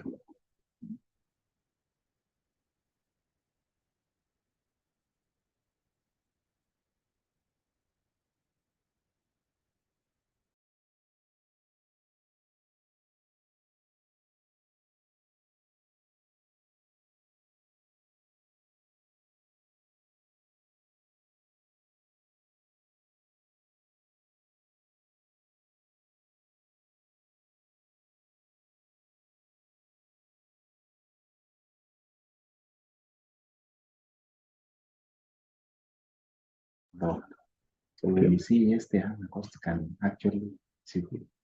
Okay, yes, I think, Joseph, your question is in terms of evidences to show we may need to show evidence as per the work plan, what is for us. Yes, we could have the certificates for attendance, yes, and also the credentials. As you are logging in, is the clear evidence. This also is recorded, and all these conversations are in there. So you can get those evidences for your login and all those who participated in their numbers and the distribution. So that can be provided, Joseph.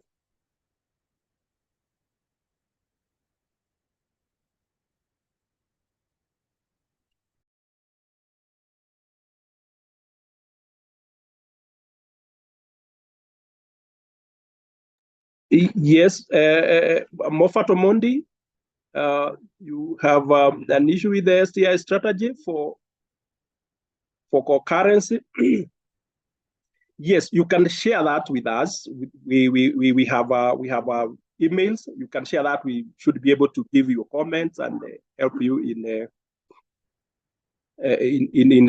improving that and answering that.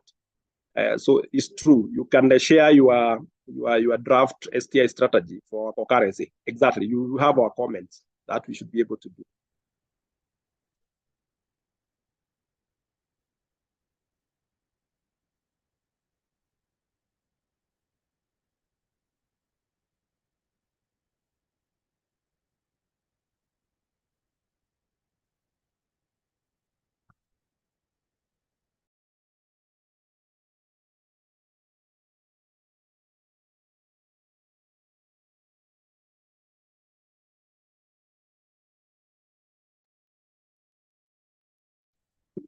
Okay, you're checking through the chat for any further questions.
Okay, we are still scrolling your chat so that you can see any other issues that you need our attention to.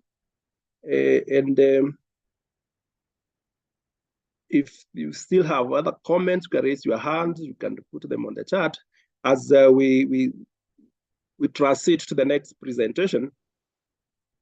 You should be raising your issues and comments. If we have not responded to your issues, kindly don't fail to raise the attention to us so that able to do, because the next presentation we would wish to have the Director General have a discussion on our STI ecosystem, and we also have another presentation on the role of IP policy in our institutions to create that enabling environment. So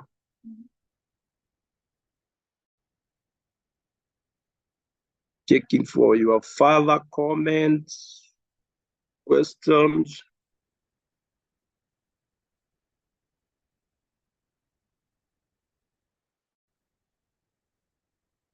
Tell him to enhance them.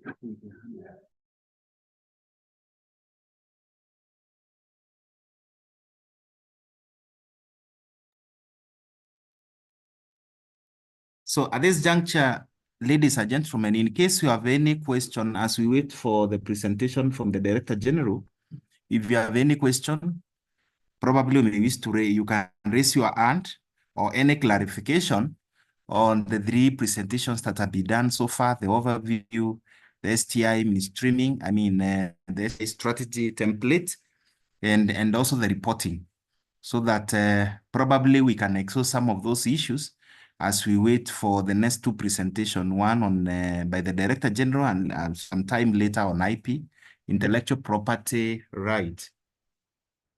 So as we wait for Director General, in case you have any question, in case you want any clarification, you can be allowed. Yeah. Yeah. Sorry. Oh, okay. Okay. So, thank you. Let's.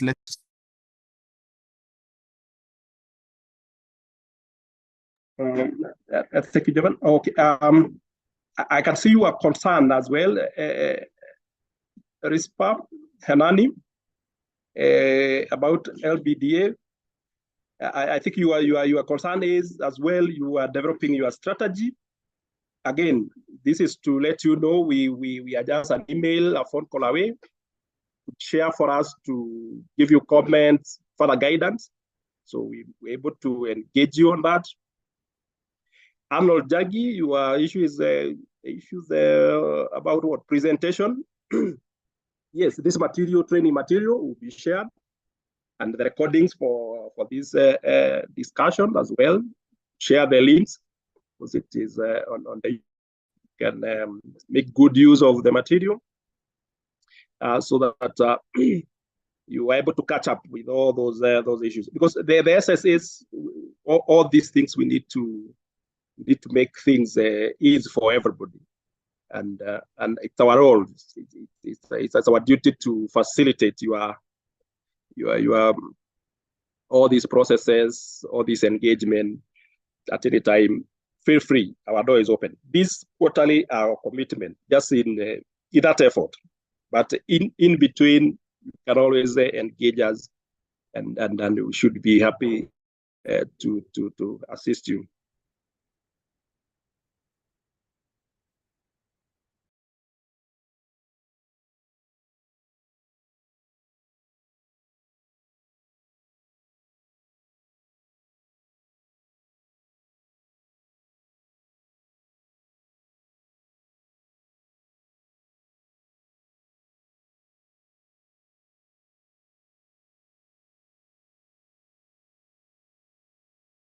Okay, then I could say this for, yes, it was signed anonymously. In terms of the RSTI, the stuff that you are asking, when we're filling the two tables, we are looking for the entire workforce, because it is important for us as a country to get the entire workforce in there, and the qualifications and their speciality. So as you are doing that, currently we are getting the data for the entire workforce. Insofar as the constitution of the committee, you were indicating you have a requirement for a maximum of 10 members. Yes, this committee, because what we are saying, it's based on the nature of size of your institution. Because there are that could have, depending on how you are structured, and you need the reporting, because you need champions to help you in reporting across all the department directorates. So that don't feel restricted by that number.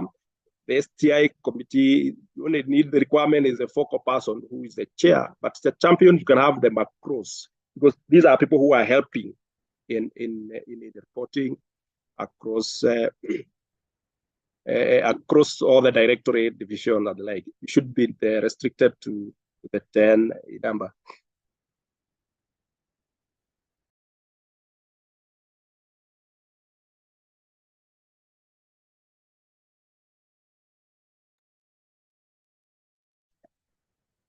Okay, yeah. Having sorted your comment, your question in there, I want to really do appreciate that NACOSTI Director General, Professor Walter Oyawa, is joining us. And Professor, good morning and most welcome. You joining us at the right time. We have been able to canvass the morning session discussion with our colleagues from the state corporations and the SAGAS. This being one of the largest constituents in terms of this national agenda, we really do appreciate. We are glad to have you. And I think at this point, ladies and gentlemen, we will have Director General NACOSTI give his presentation at that high-level overview of our STI ecosystem for us to cast and put everything into perspective regionally, nationally, and even globally. So, Professor, I think with the numbers we have this morning, we really do appreciate to have you at this point. If you get settled, you could give an indication. We allow you to join this meeting this morning. Yes, good morning. Can you hear me, David? Yes, Professor, we can hear you. Yeah, thank you. Thank you very much. First, allow me to thank our distinguished participants for being with us today. We know they are quite busy wherever they are, but they've decided to be with us today. So I will spare just about 55 minutes just to give you a broader and overview perspective of the science, technology, and innovation sector in which we are operating. And let me just try and share the slides. Yes, is it visible? Yes, you can see your screen. And then I put in the presentation mode. Is also that one visible? Yes, now it's okay. Yes. So ladies and gentlemen, thank you for being with us today. I just wanted to give the broader overview of the science and technology sector, and under the topic of leveraging science, technology, and innovation for national prosperity and public good. And some of you will be here with us. You might be in this for the second or even the third time, because we have over these trainings for three times. For the sake of those who are attending for the first time, allow me to repeat some of the slides.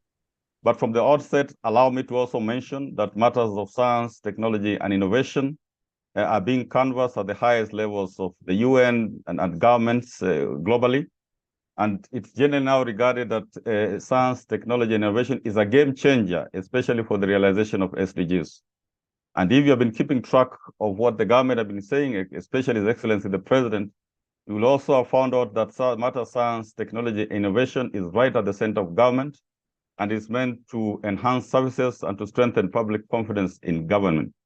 So your presence here, your participation in STI mainstreaming is meant to have an impact in outcomes in the service to NGICU, and not just a typical PC target where you submit data and you score.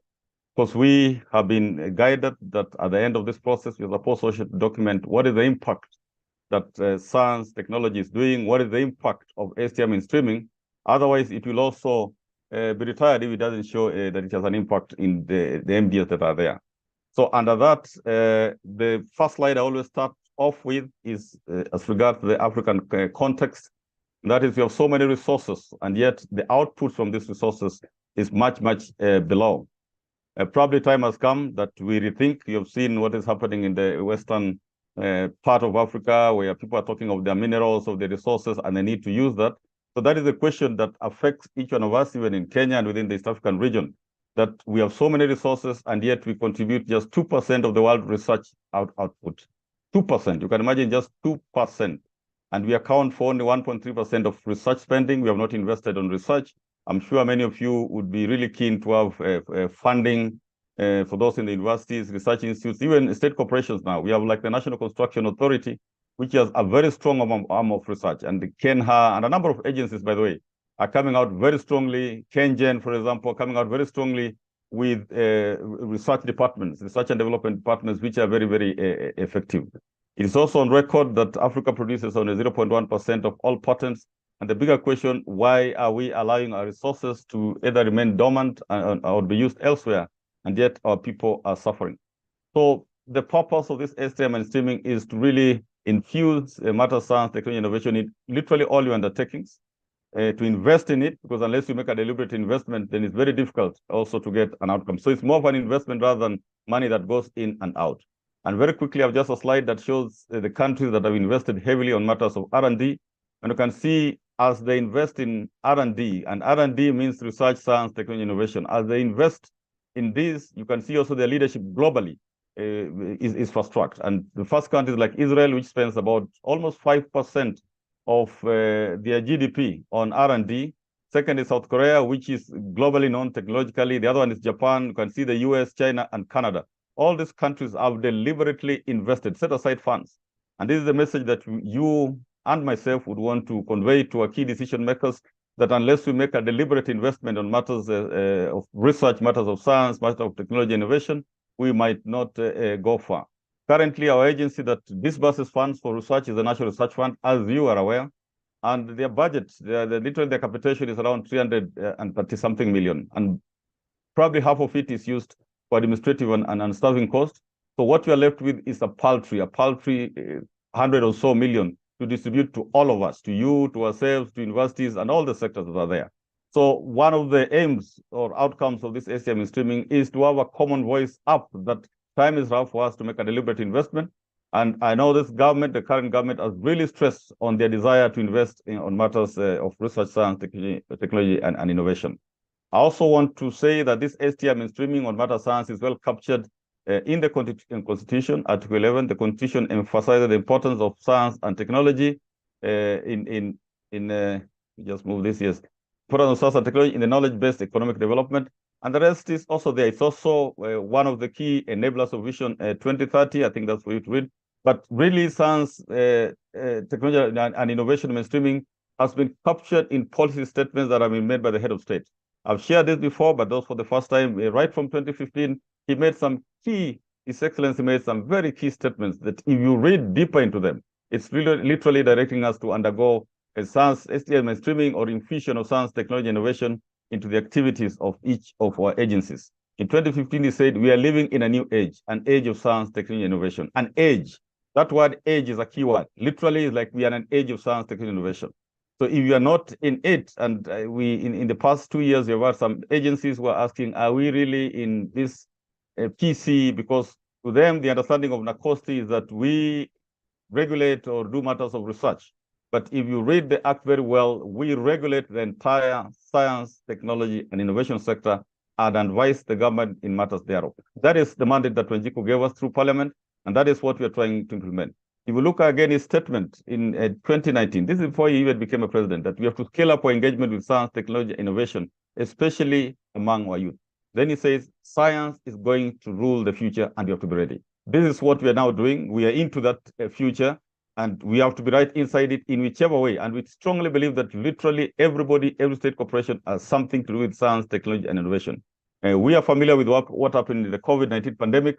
It was purely a matter of science, technology, and innovation. And those who adopted a bit of that in the form of like robotics in Malaysia, in Singapore, they were able to save very many lives because they didn't have to go through the painful processes of being locked out in their houses. They were using technology to make sure that people are staying apart. So it's the same with us as leaders in your institutions. You're able to advise your CEO, you're able to advise to set aside some funds just to undertake what we're doing now.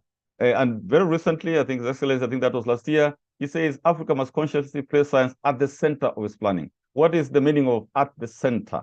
It means if it's at the center of government, the Kenya government, it means you and me literally are inside science, technology, and innovation space.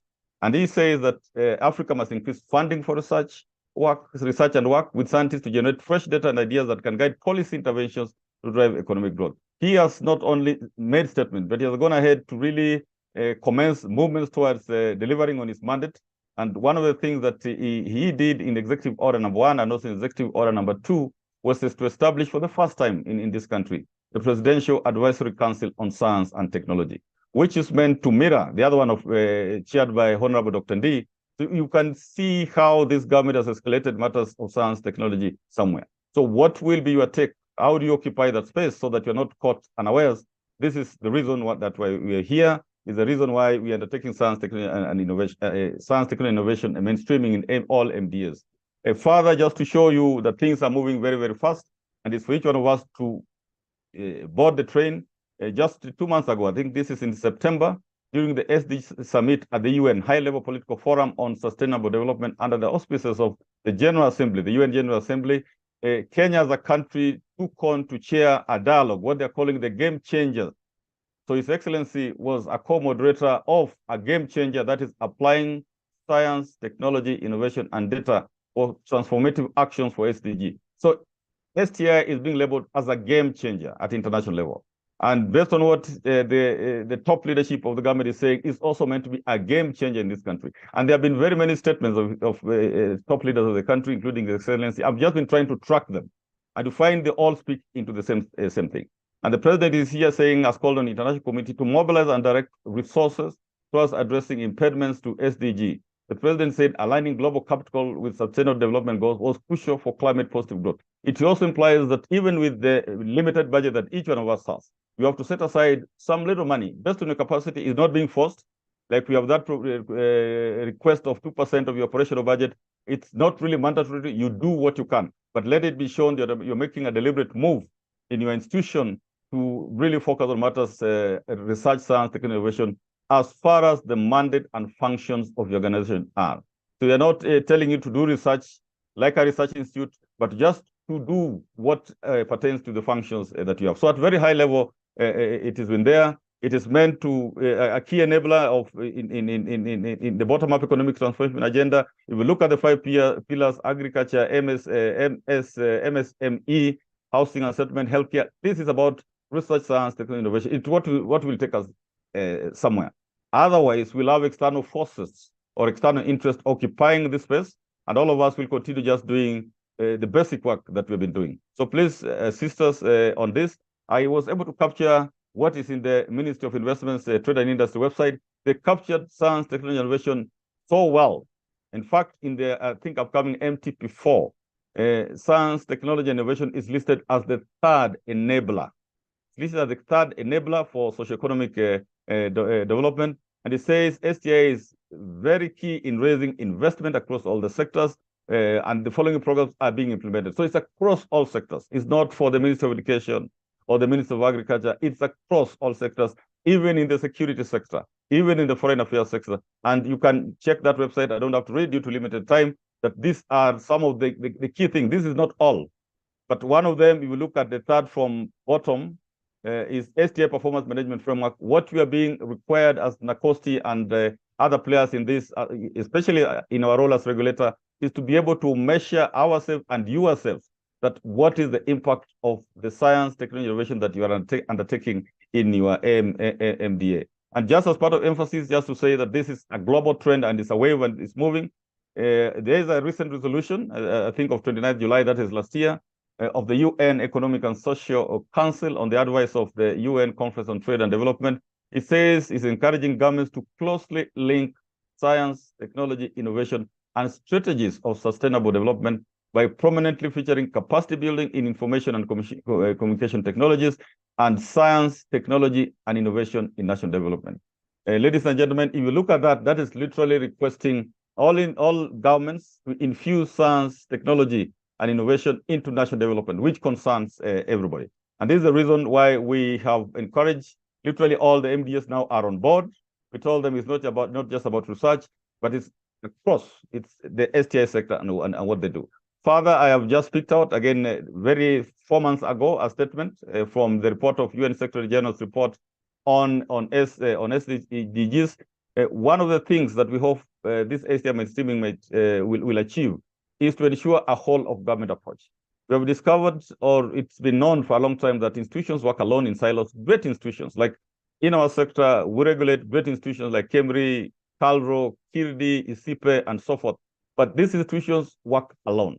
And we saw that when an advisory was sought by the top of government on GMOs, what KEMRI was saying and what CALRO was saying and what another institution was saying were not really concurring. Yeah, but particularly CALRO was being asked, but this GMO is about human beings. Have you consulted with KEMRI? And you'll see there's a gap there. So one of the things which is actually mandatory in this STI mainstreaming is to demonstrate which other institutions are you working with to deliver on your mandate. And this is coming right from the UN Secretary General. He's saying it is essential to have a whole of government approach matched with a whole of society approach. We are doing all this for Wanjiku. And until Wanjiku feels the impact of what we are doing, then it is literally meaningless. And this is what we are being asked, like now when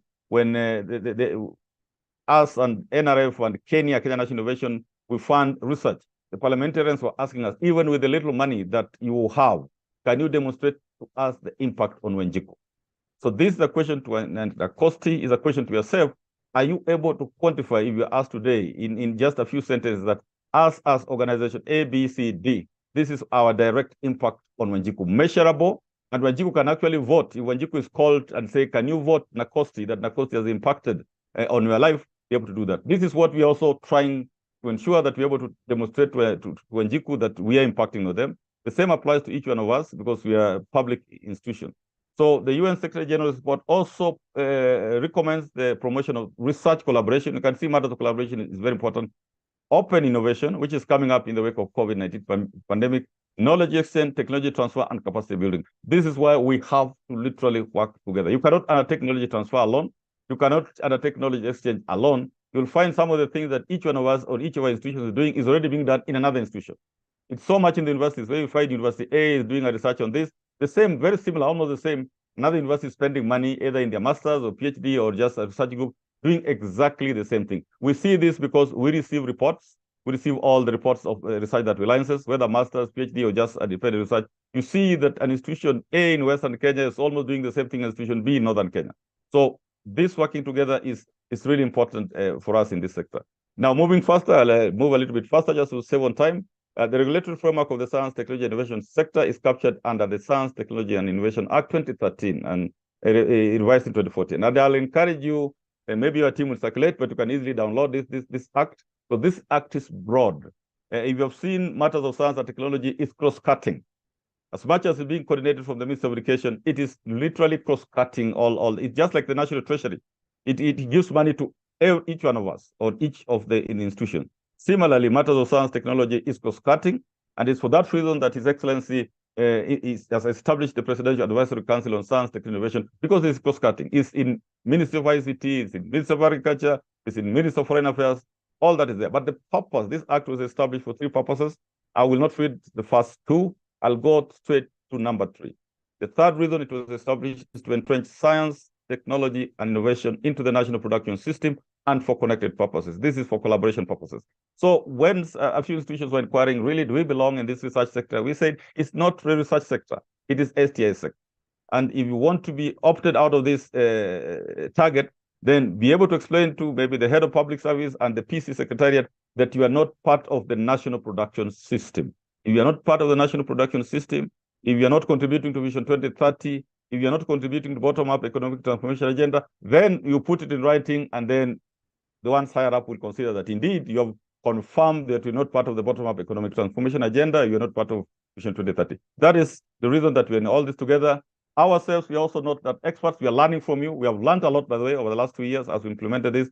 So that is part of the knowledge exchange. That slide, David, I hope I'm still on. Sometimes I might end up speaking to myself. Yes, Professor, we're still together. Okay. Okay, sir. So there's the PC target, which I think you're handling, is captured. I'll just speak to the slide, which shows the specialized agencies for respective performance indicators. If we look at second from last, is STI mainstreaming is being coordinated by the National Commission for Science, Technology, and Innovation. And that's what it is. So again, as a matter of emphasis, as I said, I'm keeping track of how the leadership has been giving direction and policy direction on these matters. And one of the things which also speaks literally on STI mainstreaming is the speech of His Excellency during Madaraka Day, celebrated in Embu this year. This is on 1st of June this year. And the president appreciated the positive impact of technology in delivering services, saying it holds the key to improving government efficiency, enhancing inclusion, promoting transparency and integrity. So I'll just read that again. It holds the key to improving government efficiency, enhancing inclusion, promoting transparency and integrity. This is the yardstick in which all of us are likely to be measured with. How are you able to demonstrate that your application of STI mainstreaming, or just STI, which includes research in it, is improving government efficiency? How are you able to demonstrate is also enhancing inclusion in terms of gender, in terms of the marginalized communities in the country, in terms of whichever kind of groups that are there? How are you able to demonstrate that STI in your agency is promoting transparency and integrity? Because research, science, and technology relies heavily on numbers. People say numbers rarely lie. So if you're saying this is the data, this is the staffing levels that we have for RSTI, gender-wise, it is based on this. Nobody can dispute that because numbers never lie. So how are you able to demonstrate transparency in your agency through the infusion of science, technology, and innovation in your agency? I also, at international level, just wanted to, I think I've shared this slide before, but very quickly for those who are not there, the top countries are actually have escalated matters of RSTI. Some call it research and development, some call it science, some call it STI. There are different names for the same thing.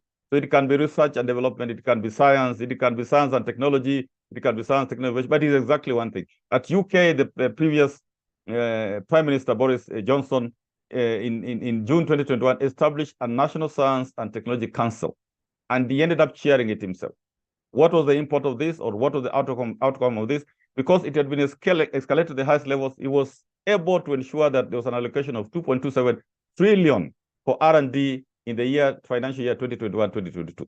This is why you and me, when we escalate this to the highest levels of government, I can assure you that you will see and great allocation for matters of RSTI, which will actually be divided to all the institutions, depending on of course, on your function.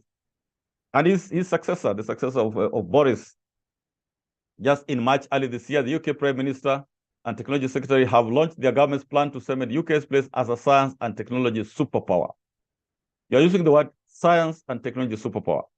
If you put it in another way, is actually they want to be a superpower, both economically, militarily, socially, in some way politically, and science and technology is being seen to be the platform. So why not learn from those who have gone ahead of us? Why not borrow so that we use this platform, which is very fair, which is inclusive, which is transparent, to also transit our country into a knowledge-driven economy. And they went ahead, I think, even earlier, the UK, if you look at the last sentence, the UK now has a standalone Ministry of Science, Innovation, and Technology. This is how the world is taking up matters of science very closely. I've also shared this slide before. Right, our neighbor also established a Ministry of Science, Technology, Innovation, I think a split. And you just ask yourself, why is this escalation? Because they're seeing that that is the platform now. That's the political platform that if any politician would want to use to demonstrate to his population that we are really working for you. But what was the impact of that ministry? That in that financial year, 2022-2023, that ended, His Excellency President Museveni allocated an equivalent of Kenya shillings 15 billion. So when you escalate matters, I know our researchers have been crying, oh, there's no research fund, or whatever. We have not done the right, what you're calling STI diplomacy. We need to undertake STI diplomacy to ensure that message gets to the desk of parliamentarians and key decision makers in government up to the top. And you'll see miracles. They will allocate money for that. Because it's a game changer. It is measurable. It has direct impact. And we saw it during the COVID-19 pandemic. So this is one of the things also, as we are saying, we want a whole of government approach. We want the infusion of these matters of science, technology, innovation in your agency, but you also want to escalate it to be at the desk so that when issues come, when things of famine come, then it's a matter of, it's a science, technology, innovation issue. When issues of pandemic comes, then it's a matter of science, technology, innovation issue. China, the same. Very quickly, you can see, if you look at the second bullet, and this was a presentation by the Prime Minister to their, it's like the annual State of the Nation report. And you can see those a deliberate session on matters of science and technology. And they say that over the past 5 years, China has made remarkable progress in science and technology. You can see the wording is changing. As I said, some would call it science. The UK is calling it R&D. Others will call it STI, but it's the same thing. And they say the country has made major breakthroughs in key areas such as manned spaceflight, lunar and Mars exploration, supercomputing, satellite communication, quantum, and so forth and so forth. We don't have to rush to be there. We only need to do what Wanjiku needs at this particular point in time and move in there. If you look at the allocation by China for R&D spending in this financial year, I think this as of March 2023 exceeded 3 trillion yuan, which is equivalent to US dollars 434 billion, which is equivalent to Kenya's 63 trillion. You can compare that with the annual budget of around 3 trillion.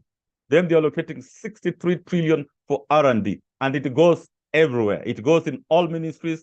It goes in all departments. It goes in all their state corporations. It even goes to the private sector. This is the message that we need to send out there. Instead of us lamenting, we end up rewriting the book of lamentation, saying, oh, hakuna pesa, oh, hakuna pesa. The money is there. It is probably us who have not communicated effectively to the key decision makers. So that is in China. But if you look at what they're investing on, is also matters of national security. That when you use science technology, then national security, public safety becomes paramount, and that really justifies that allocation. The same with the US, they're in competition.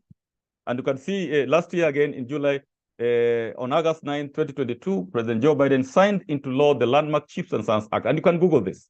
And that allocated 33.3 trillion Kenya shillings for R&D as of August 2022. You can see China has 63 trillion, the US has 33.3 trillion, and you ask yourself, what is this that is going on around the world? Are we so far away from this? Because we work with them. We are now in a global village. So we cannot stay apart. We cannot stay aloof. For what they do in Faxas. And you can see the purpose of that investment in the US is to support the nation's economic and national security, which depends on the ability not only to harness the technologies of today, but to lay the foundation for the industries of the future. This is the dream that all of us have. But unless we deliberately invest, starting with our own agencies, the cost it is to take part of our operational budget and we say we are going to train our staff. Training staff on matters STI is part of that investment. We are going to buy equipment. We are going to do capacity building. We are going to do the typical research. We are going to do commercialization of research. All that is part of STI mainstreaming. So there's also a portion for each one of that. They say part of that money for that act was to inspire and train the next generation STEM workforce. So in your agency, are you able to train this so-called next generation STEM workforce whose thinking will be different? People will be so analytical. People will see the future. People will plan. You have like think tanks in your organization on matters of RCA. But I want to really emphasize on the element of national security and public safety comes paramount. And I just also have this slide, which I've shared in the past with those who have been there in the past, in June 2021, when you appointed a national security advisor, just to tell you what's happening in the rest of the world, which probably they will not tell us. For us, they'll tell us that, you know, you need to invest in research for economic development, a story which our politicians is so much used to. But for them, their priority is this one, that for 75 years, America has led the world in science and technology. That leadership has had profound benefits for national security, health, and economy. National security, health, and economy. The investment in science and technology is deliberate, and it's meant to give them leadership in terms militarily, in their national security, public health, and economy. So this is the message that I also send out to you, that as you invest, know that this investment that you're putting affects our lives, the life of Wanjiku and our lives. It affects our health, like when the COVID pandemic came. We are told there's another version which is out somewhere there. Yes, so you are investing deliberately, not just for the normal prosperity, which is very important, but also to as part of national security and public health. And I found a very recent slide. Again, as I said, I like trying to monitor direction from the head of state. Just last month on November 2023, when he was presiding over the graduation of a very specialized university, the National Defense University.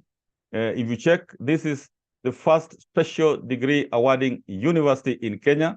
I used to work at the Commission for University Education, and we know it is chartered under special circumstances to focus on security matters. And when His Excellency was there, if you look at the second part, it says, research and innovation are the better foundation on which to establish Kenya's defense and security policy and strategy. So even as a country, yes, right from the top leadership, we are being given direction that the wars will not be the same as the past.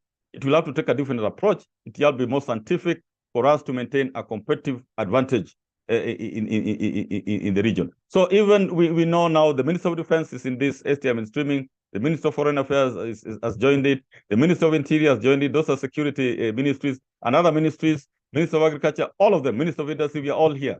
One of the things which as state corporations that your ministries will do is to ensure that you implement this target. That is actually one of their performance targets, to supervise their state corporations to ensure that they're on board. So matters of STI is being seen nowadays or country to have direct bearing on impact on national security, on public safety, and thirdly, on socio-economic transformation of this country. If we view it from that perspective, then when you're told to quantify your impact, you'll be able to do it.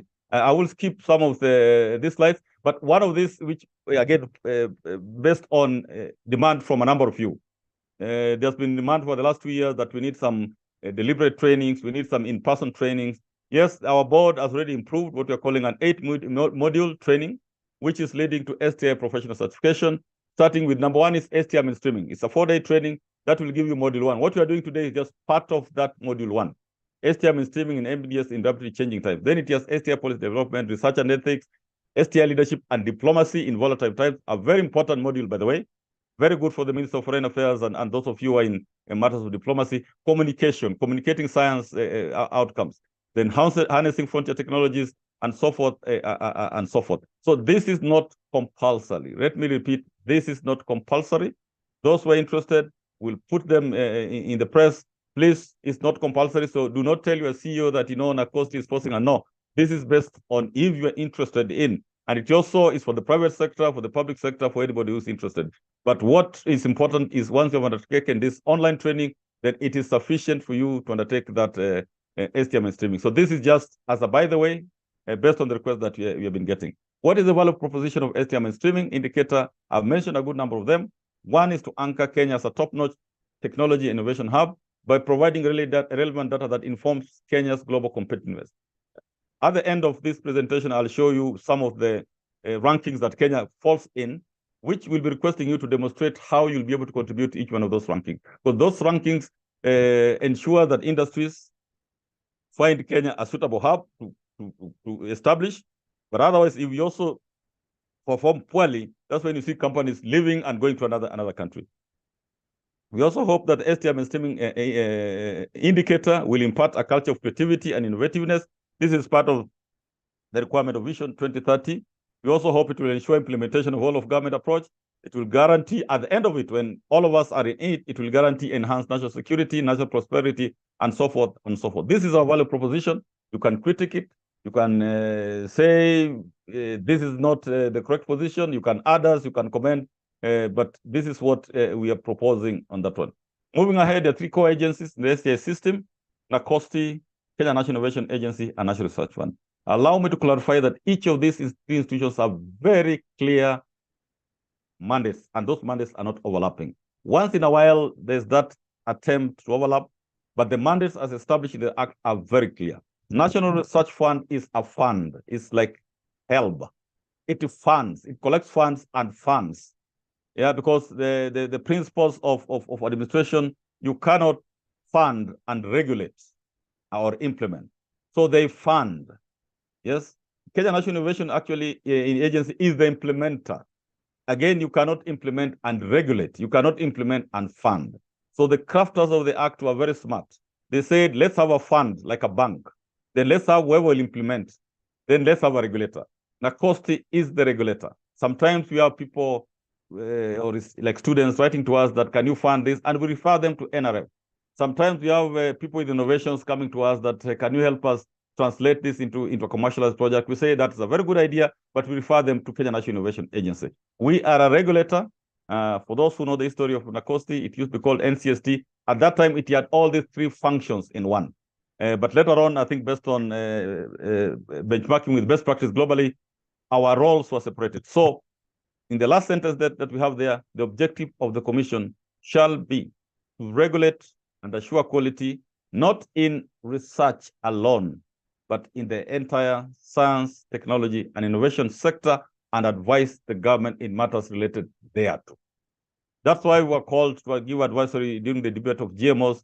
And that's why we give, like this year, we'll be giving an annual report of the state of progress of science, technology, and innovation sector to a cabinet secretary as required. So we are the regulating agency. Kenya is the implementing agency, not regulating, not funding. NRF is the funding agency, not regulating, not implementing. I've emphasized on that because there's been quite some question. What is the STI sector? It is broader. And that's, if you look at this one and take some time, I have no time for this. There are three sub-systems of the STI innovation system. There's the political, governance, and regulatory system. This is where the government is, the Ministry of Education is, NACOSTI is, probably NRF is, Kenya is.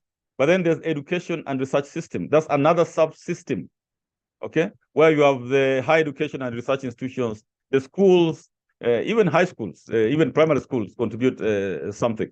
Then you have intermediate institutions, but the third subsystem is what is missing.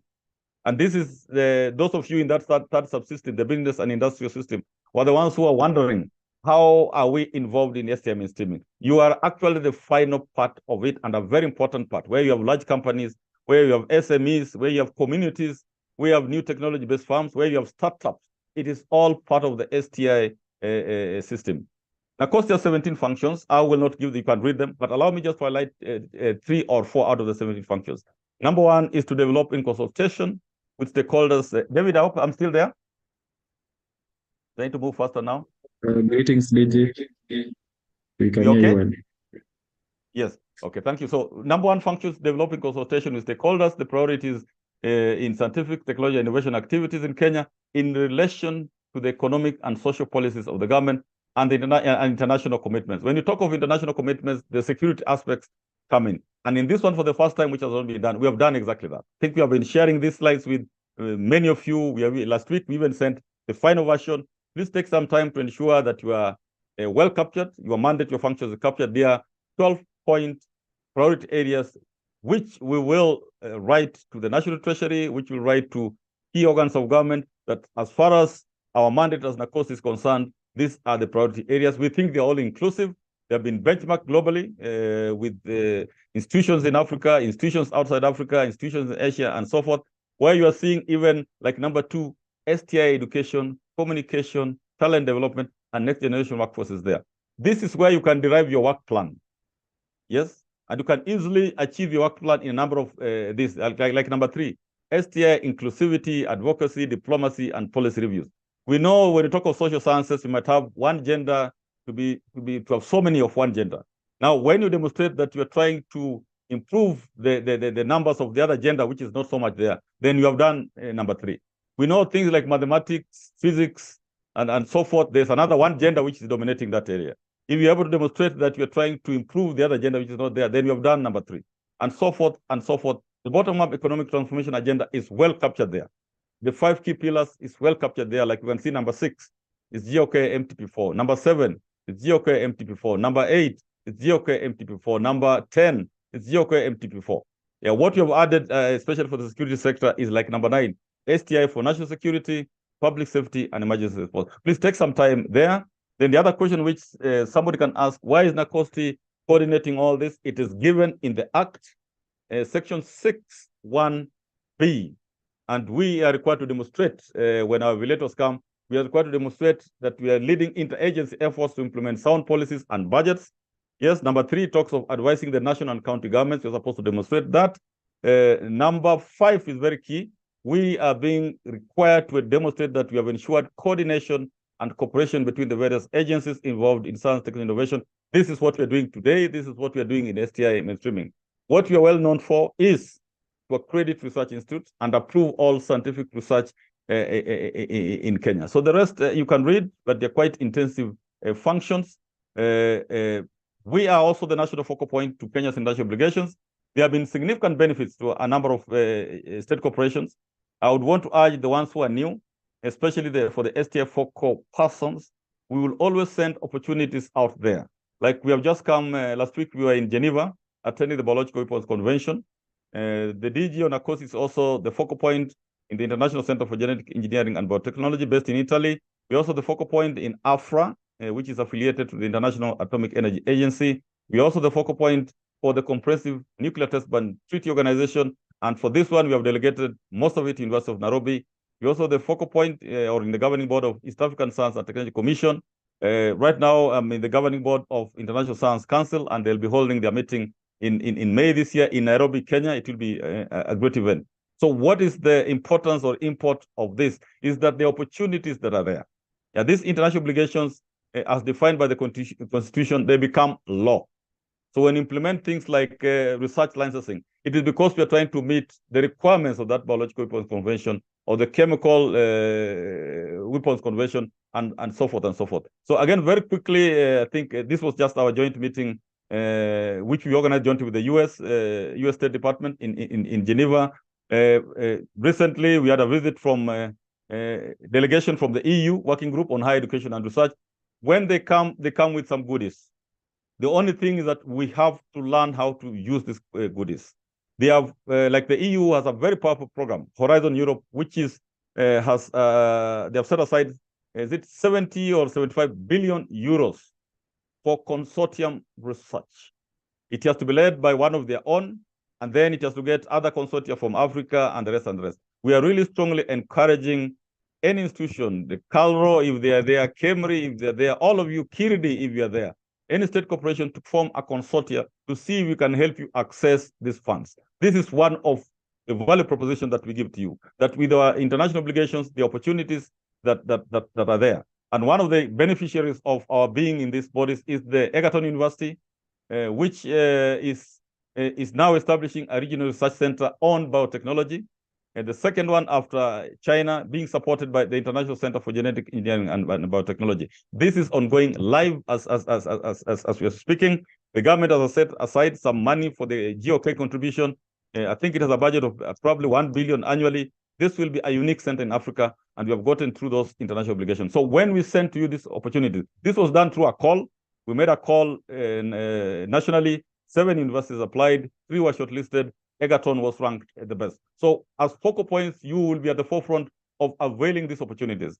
In many cases, we write both the focal point and the CEO, but on a number of cases also we write directly to the focal point. When you get it, please relay the same to your CEO, relay the same to the staff in your institutions. Very recently also, again, through our role in the AFRA program or IEA, the Kenya Nuclear Regulatory Authority becomes a regional designated center, a very powerful center to open postgraduate studies in a specialized area. They are doing it collaboratively, very powerfully with KU, I think MMU, KEBS, and so forth.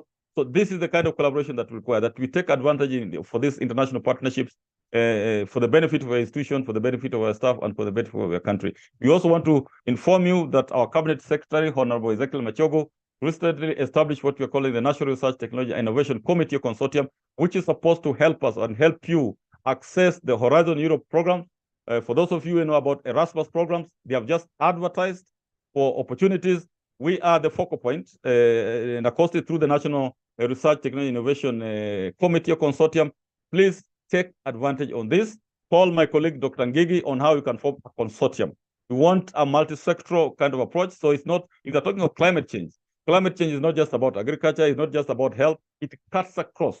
Even there are security issues inside. Let's form a powerful consortium of this to be able to access some of these funds. Now, we, as I said, we register research institutions.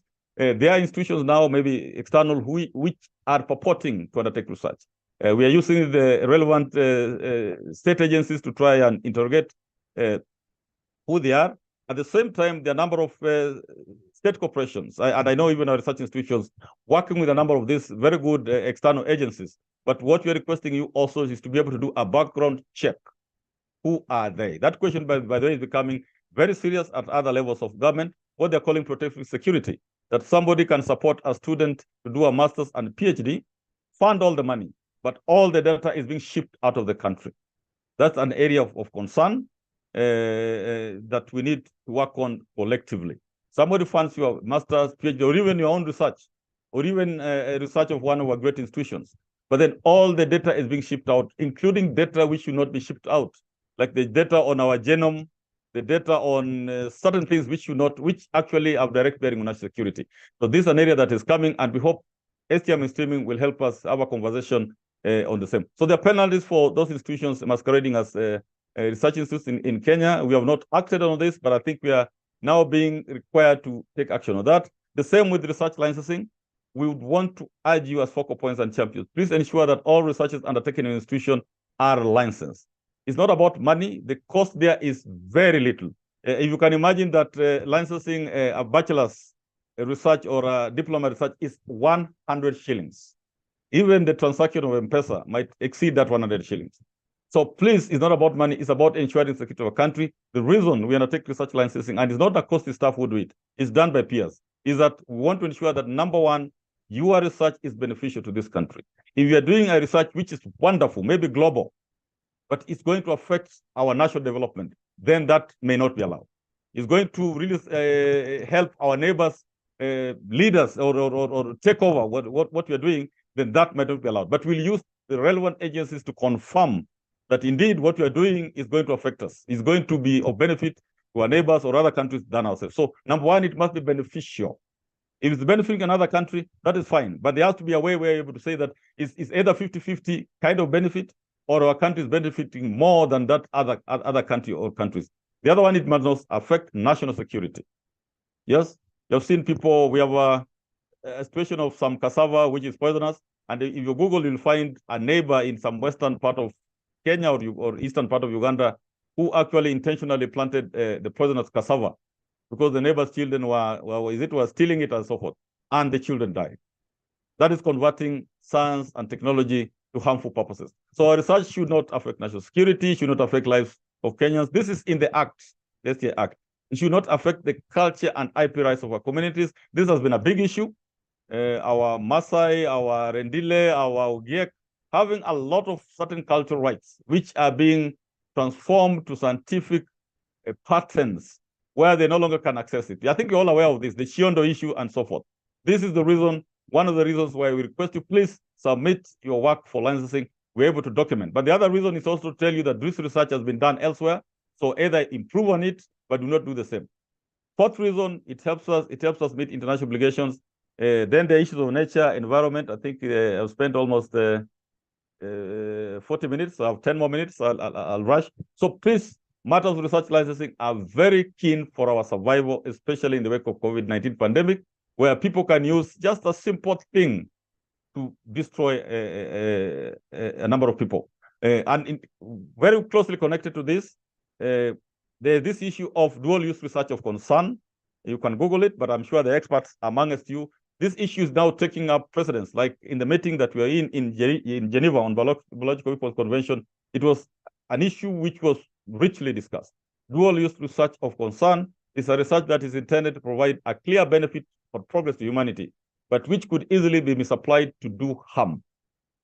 And there are quite a number of possibilities that can happen. So please take note of that. I will not go into details, but it's an area of concern. That's why we have to engage and discuss, because it affects your life, it affects the lives of your children and your children's children.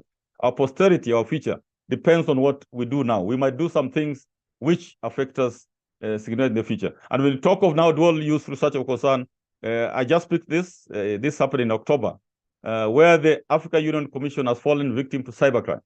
Matters of cybersecurity are paramount now. And as NACOSTI, I think working with the US State Department, we have been offering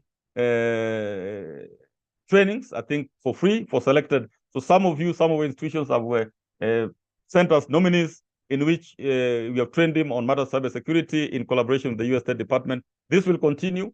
These are some of the opportunities that will send STI focal persons. So there's a lot of benefit now in terms of partnership, but that slide actually shows that fraudsters deployed artificial intelligence tools to impersonate the Continental Body's head, Musa Faki. Fraudsters faked his voice and placed several video calls to European capitals, ostensibly seeking to arrange meetings. Imagine the consequences of such.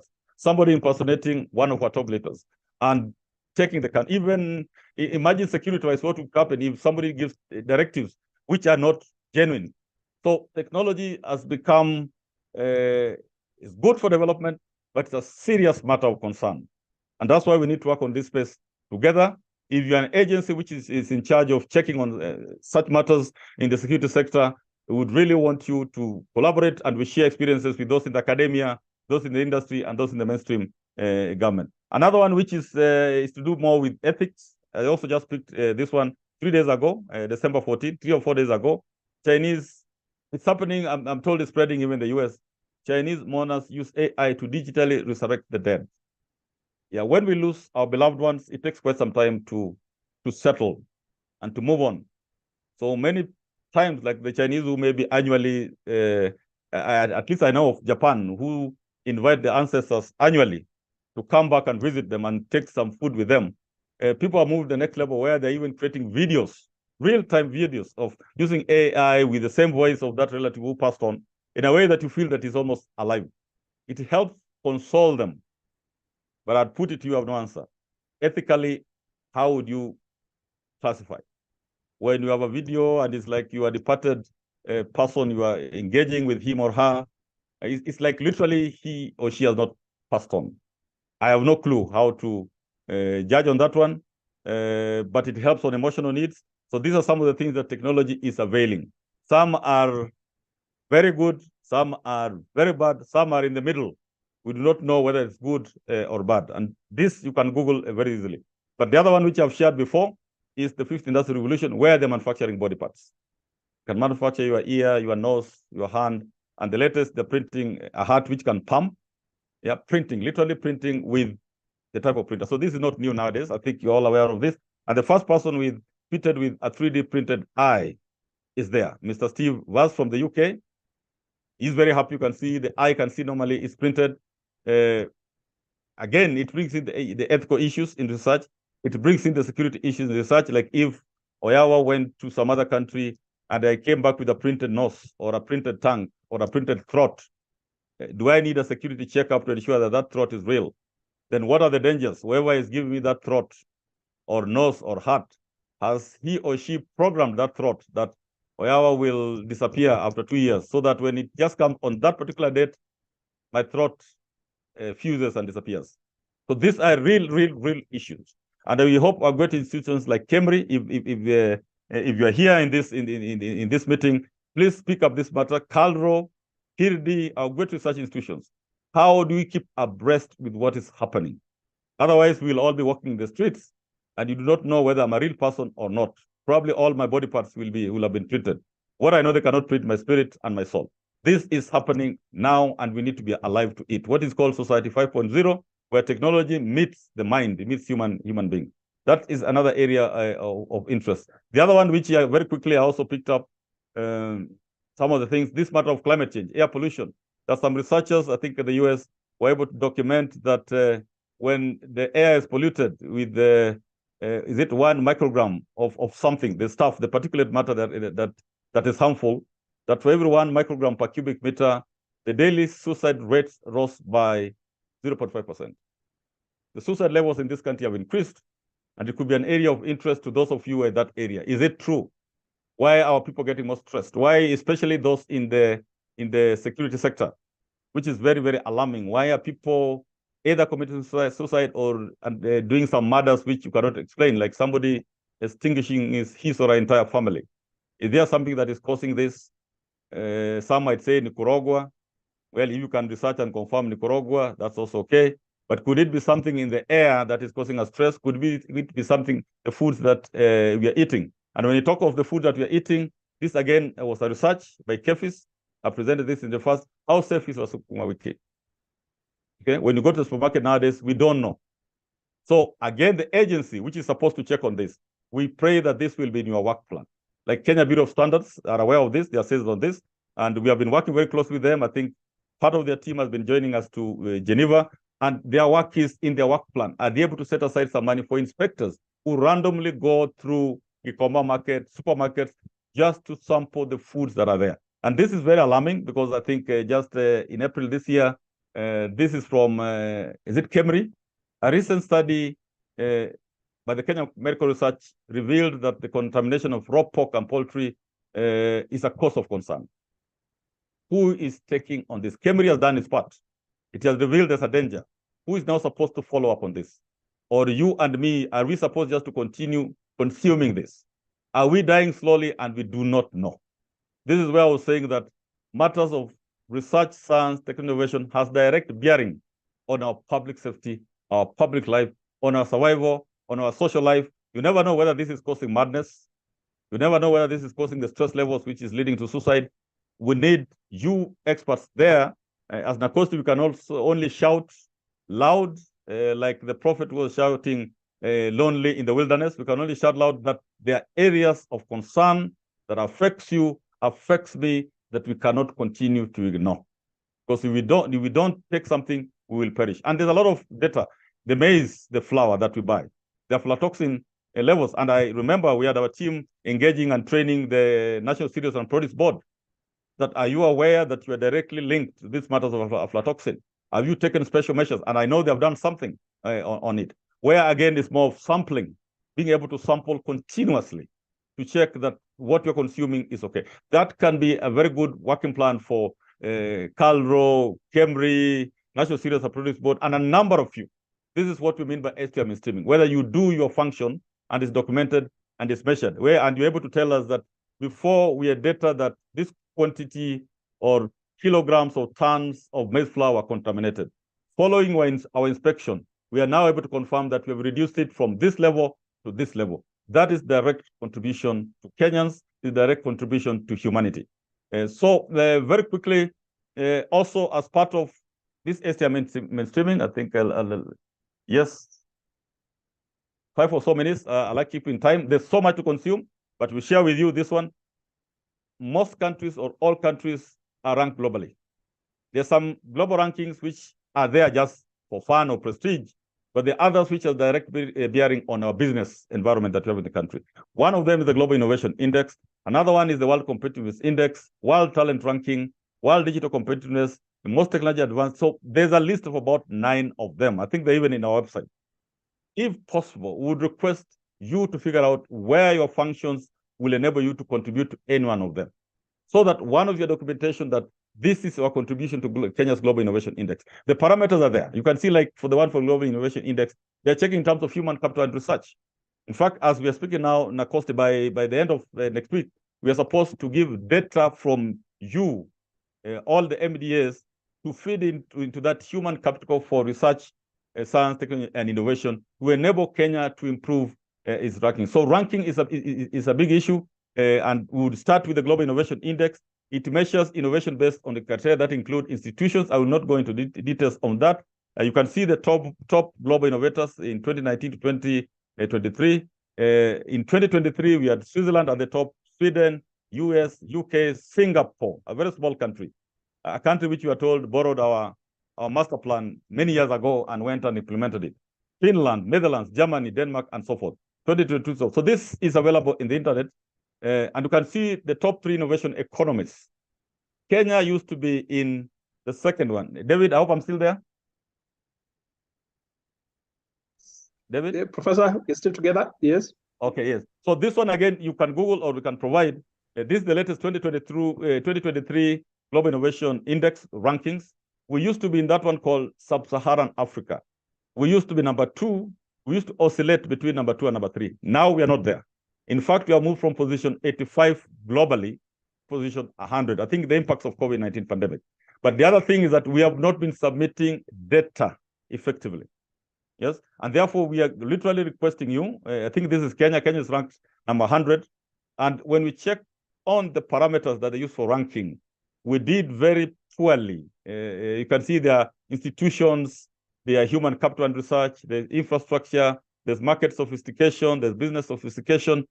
What is of direct concern to our RSTI, which Nakosti is giving data, is on human capital and research. So we did very poorly on human capital and research, where we became number 118, and the other one is infrastructure, where we became number, I think, 167, 107, was like, I'm not able to read that clearly.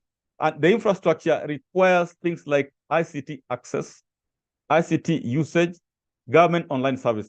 I think we are doing very, very well on this. What is lacking is that we did not submit the data to the agencies that are picking up this.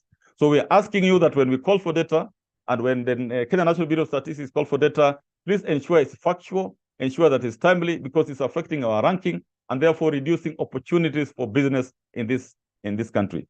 And in this regard, I think our team will be circulating to you a very simple questionnaire, which is in addition to the other tables that you fill, a very simple one, which we want information by Friday. We really plead for this. It's about R&D, and the content is very simple. They tell us the total number of R&D personnel. This is like the researchers with masters and PhDs, PhD holders. And a researcher doesn't have to be a typical standard researcher. If you talk of like the roads agencies, anybody undertaking feasibility studies engineering. If you talk of like in NEMA, anybody surveying, undertaking survey and doing those, is it public engagement? That is a researcher. That is a researcher. There's a way they've defined as a researcher. So give us very quickly from an agency, please, online, you can send it. A very simple question, number of researchers, whether with masters and PhDs, whether male or female, technicians and supporting staff to matters of RSTI. They have defined R&D. So it's not the typical R research in masters and PhD. It cuts across, it goes beyond. Then expenditure. We're asking you to estimate, and you can consult this with your finance officer and your CEO. Please provide approximate amount of Kenya shillings spent on R&D. Help us with this by Friday, and we really plead for this because it affects Kenya's global rankings. Coming now, as I go towards the end in the next 2 or 3 minutes, there are these tables that our team will talk about. But I want, for those who have been there before, I just want to alert you that the latest data that we have received is very, very enriched data, which will inform a number of things. The first part is on research, science, technology, innovation, infrastructure, and the data that you've gotten. We have not validated this data. That's why we cannot share with you. We'll still want to confirm. Some of you might have made errors in your submission. Some of you might have exaggerated. Some of you might have underrated for whatever reason. So we need to come and validate, sample. But research institutes have like equipment worth 2 billion. Those are equipment costing more than $500,000. Universities and university colleges have like 96, about 1 billion. TVET institutions have 1.4 billion. Where you belong, number 4. State corporations, semi-autonomous government agencies have 22 billion. Because if you have equipment like in the Kenya National Highways Authority, that is a technology equipment, a modern technology equipment, we cost it because it helps in technology development in this country. Then you can see ministers and state departments also have 19 billion. So number 4 and 5 are the people who purchase heavy equipment. And in this one, like KenGen, for example, a number of organizations that purchase very heavy equipment would really want you to give us this data. One, and most importantly, is that because people in other agencies do not need to duplicate some of this equipment.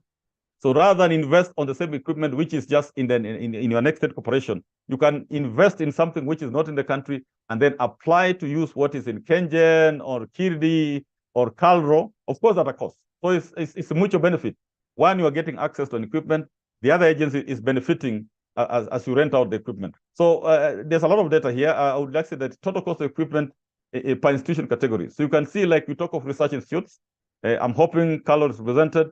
We have our records show the data you gave us that Calro has the highest number, the number of the equipment they have has the highest cost value, amounting to almost 1.4 billion. I think it could even be more if you check all the Calro institutes countrywide. But Calro is leading.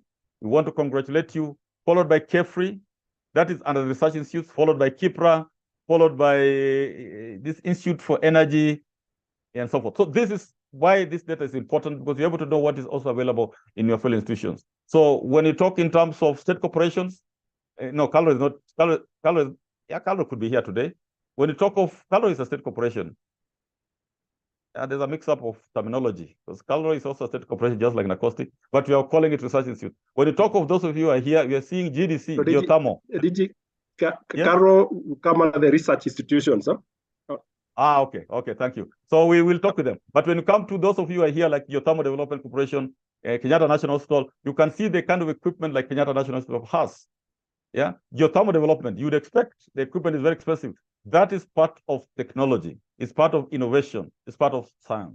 So when we request for this data, you can see GDC is leading, followed by KNH, followed by MTRH at Moi, followed by ENSDA. I'm not able to fill that one. Followed by NHC, followed by KEFIS, followed by Communications Authority of Kenya, followed by Zoyan Sugar. This information is very, very essential because it fits into those rankings. It also lets us know which equipment is in the country, at what level, does it need to be upgraded, and so forth. So this is the kind of data that we're having. And then even as we classify and we rank, we are going to create an app. I think our team, Mr. Yagon, our ICT team, is going to create an app that when you are looking for an equipment like genetic analyzer system, and you click the system, it will show you that Kefri has it, maybe Kirdi has it, maybe Kefri has it, maybe GDC has it. So this is the advantage. So I'll skip. We have quite a number of this data. I'll just skip and go to the next as I come to the end. Very valuable data, ladies and gentlemen. We really thank you for this, and we hope you can clean it up, so that when we write a report even to our cabinet secretary and maybe even going higher than that, then they'll be able to know what you have. And the more you have, the more you're likely to attract funding and support. So if you don't disclose, again, it might not show that you're aggressive enough, but the more you have, according to my little thinking, the more you have, the more you're likely to be funded. Now, this is R&D expenditure. And I'll go straight away to these research institutes. I'll go straight away to these universities and university colleges. I'll go straight away to state corporations. Those who have invested 1% of the operational budget in R&D. And this could be in the form of direct research. It could be in the form of training of your staff. It could be in the form of seminars. It could be in the form of sending your people abroad. It could be in the form of supporting women in STEM. All kinds of things as listed in your work plan. And you can see Kenyatta National Hospital is leading because the records show that they're spending 100%. They're spending almost 100%. The amount of money they're spending is equivalent to 100% of the operational budget. So probably this is what they're getting from other sources in form of equipment, in form of training.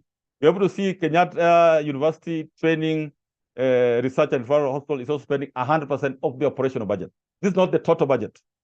You have out of the total budget, you have the operational budget. You want to say how much are you spending on research? And you can see KNH is leading, Kenyatta University referral hospital is also there, KTNA is there. Bomas of Kenya is there. I don't know how they do the research, but maybe on social sciences. So this data is also very key, and you can rest assured it's also going somewhere. Very important data. This is now for tertiary institutions. I'll skip on that.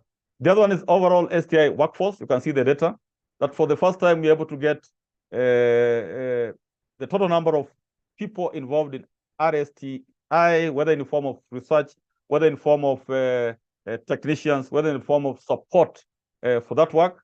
And again, on this one, I think there's just some data on this one. I think this is like top institution with highest number of PhDs. This is for mainly for universities and research institutes.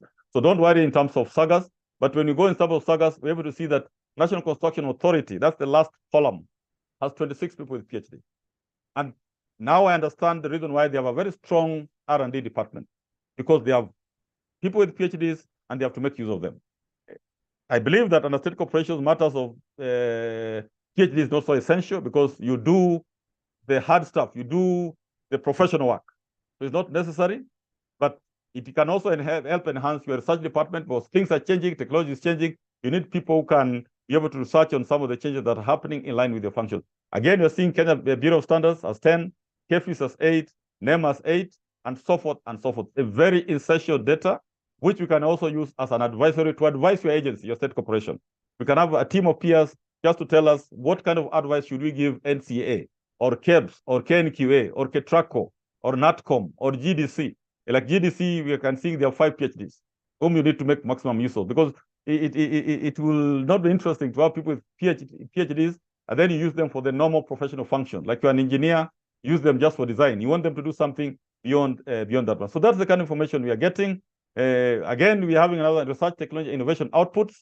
You can see things like publications. That's important for universities. Intellectual property, which is, we talk of patents, we talk of trademarks, we talk of utility models. Some of you, like in the ministry, coming from the Ministry of Industry, we really are requesting for more of the patenting because it affects Kenya's Global Innovation Index, but it also shows that we own some technologies. We have some of our youngsters displaying in exhibition, winning awards, but when you ask them, do you have a patent for what you're displaying? It is not there. So it means that display of innovation doesn't belong to them. So we are asking and really emphasizing every institution to have an IP management office, alternatively to be linked to another institution which has an IP management office. You can have a staff, just one staff in an institution, not many, but he or she is doing so well with great innovations. That staff needs to be protected. So either every institution, you get your IP management office, or you subscribe, you get affiliated, you request some of the institutions, and we can give you the list. You request them, can you be affiliated to you? So that when our staff have matters of patents, they can link up with your IP management office. This is actually becoming mandatory because it's a requirement that if you have used public funds, then we're not supposed to show that innovation until the government of Kenya has exhausted its use. One of them is patenting. The other one is commercializing it before you even go and publish. It happens in all the countries. If you're publicly funded, and even if you're privately funded, you still are a citizen of this country. You still get tax waivers and so forth. So it's happening in other countries. You cannot publish until some office within 1 or 2 weeks has checked and told you, this one you're going to patent, don't publish, publish after you're patented. So matters of commercialization are becoming very important. And this is where the Kenya National Innovation Agency, this is the space of Kenya National Innovation Agency in terms of encouraging commercialization and the rest. So with that, ladies and gentlemen, I think this one was, this is talking of top institution with the highest number of patents and commercialized products by institutions. So when you talk of universities, we're seeing that Kimathi has 4 patents. When you're talking in terms of commercialized products, I'm just looking at where state corporations are. Yes, state corporations, we are seeing KenGen has 4 patents, and that is a great achievement. Patent is not so easy. We are seeing University of Nairobi Enterprises and Services has 2 patents. Patenting is not easy. It will take you 1 or 2 years to take it through KIPI or to take it through WIPO. So patent is a resource if converted to commercialized product. The other one, you're talking in terms of commercialized products. Again, I'll go to state corporation. We're seeing the National Council for Law Reporting has 466 commercialized products. I would really want to know what this is. Then you're seeing Kenya Veterinary Vaccines Production has 11 commercialized products. This has direct impact on Manjiku, because if you commercialize the product, it means you're selling it within the country, it's owned by a Kenyan, hopefully, it's being sold to Kenyans at a reasonable cost. This is how you demonstrate that you have impacted on bottom-up economic transformation agenda by saying we have commercialized 11 products. Again, I go there, I'm seeing Kenya Trade Network Agency, that's KTNA, 6 commercialized products. I'm seeing National Irrigation Board has commercialized 6 products. I'm seeing GDC, Geothermal Development Company, has commercialized 5 products. National Cereals and Produce Board, the one we engaged at some point, we are very happy that they're commercializing the products. Agricultural Development, ADC 3. Please, ladies and gentlemen, distinguished participants, this is the kind of data that we want. This is how you impact in STI mainstreaming. And this is why we are saying that it's not just the normal kind of reporting where you report core and matters are done. There will be a follow-up to see what you're impacting on. So that at one point, maybe when His Excellency is giving Presidential Innovation Awards under the Kenya National Innovation Agency, like he did, I think 1 or 2 weeks ago, there was the Kenya Innovation Week, where he gave presidential awards, we're able to say that His Excellency, these are the agencies that commercialize products that has led to so many number of Kenyans being employed. It is that important.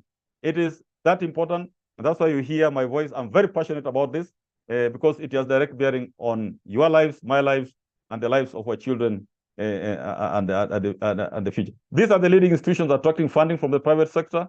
Research institutes, you can see Calro, Kemri, very high amount of money. So I'll go straight away to those are universities, state corporations. You can see NEMA, I think is attracting, is it 15 billion or so? And they have 2 partners.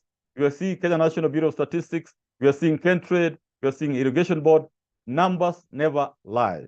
The moment we clean up this and ensure that it's factual data, it will be availed to the public. And you'll be able to really illustrate your contribution. So you have a contribution. Some of you are doing very well. Nobody has applauded you. Some of you might be doing a little bit badly, but there's time to improve. You invest, let you be known for what you do, especially in this era where there are discussions on mergers. The discussions like on some institutions are causing more trouble than help. This is how you quantify your data that we are contributing this way. And the best platform to do that is on Matters RSTI, which are measurable, quantifiable, they're not political. And I think that will be the last. I think having said that, I'll go straight away to the conclusion. One is to thank you, ladies and gentlemen. I think I spent 1 hour, yes, a little bit more than 60 minutes, but I think there's a lot to give. Maybe we'll be breaking it into 2 in future, but I found there's so much to give that I could not avoid not to express some. In conclusion, we just say Matters STI are key drivers of economic and social development, as well as national security and public safety. The COVID-19 pandemic has reaffirmed the vital role of STI.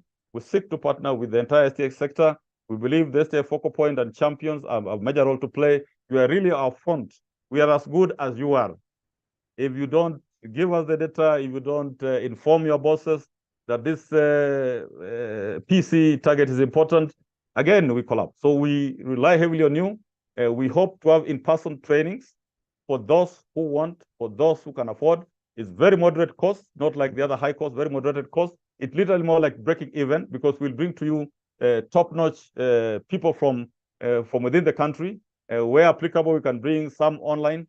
So, but that is not compulsory. We have gotten requests for that. Even now, the institution registering, focal points registering that they have an interest in in-person trainings.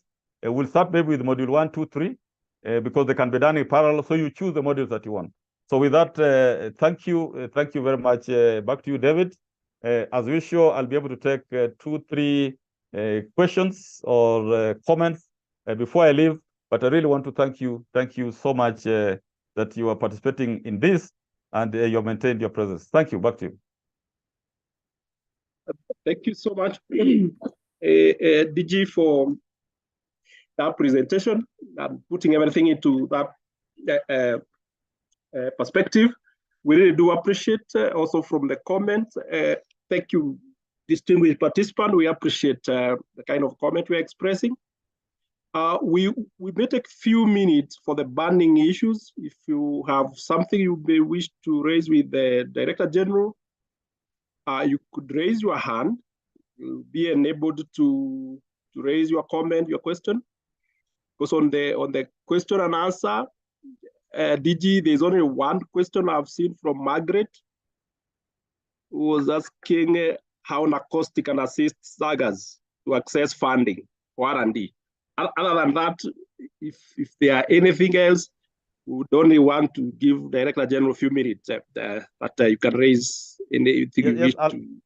Yeah, thank you, David. As they're thinking of a question, I'll just respond to that one.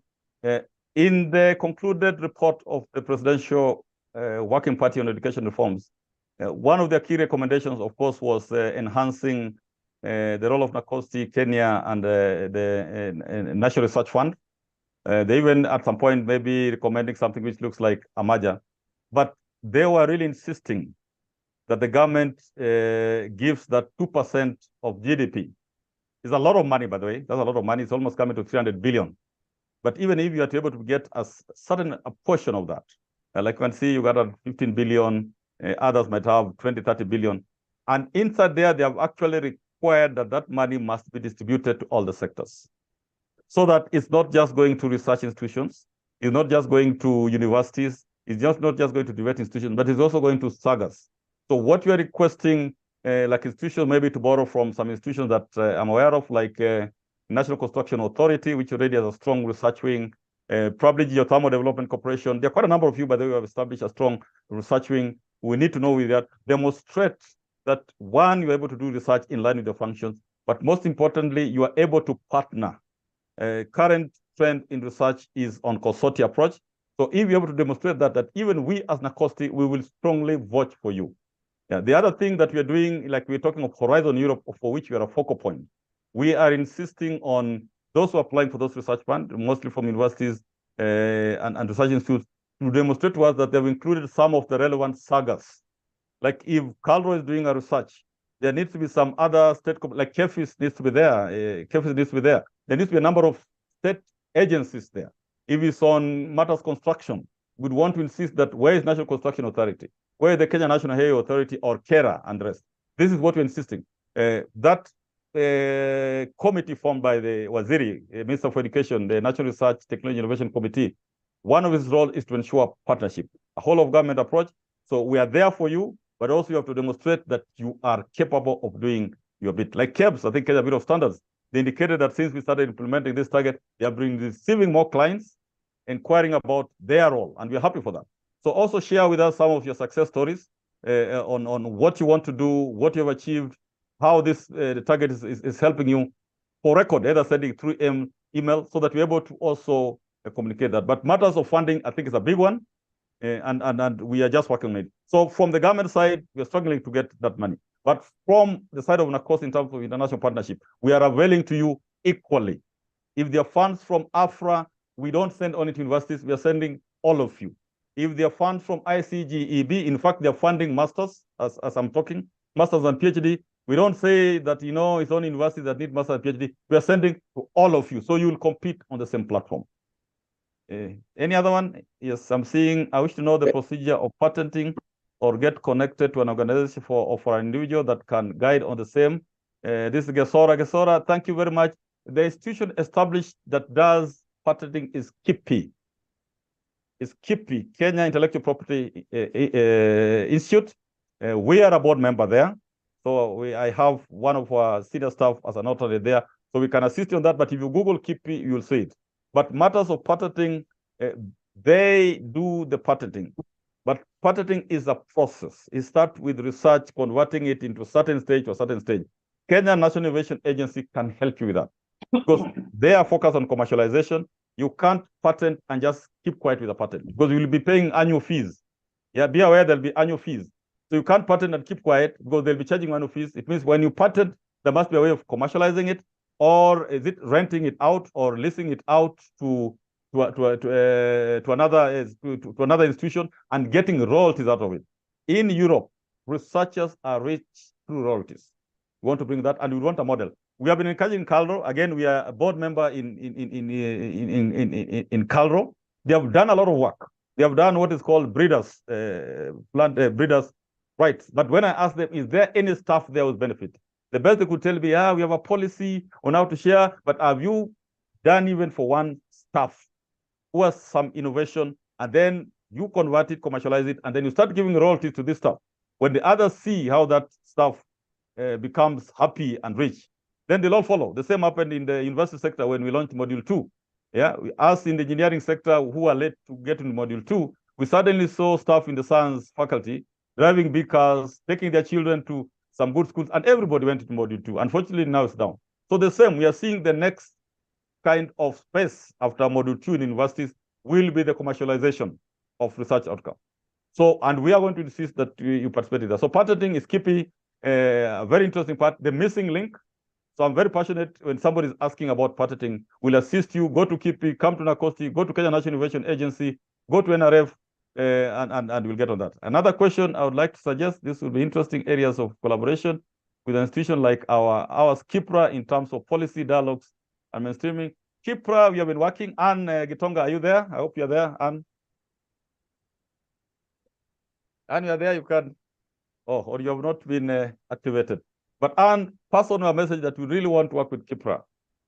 KIPRA is like Calro. They undertake a lot of research.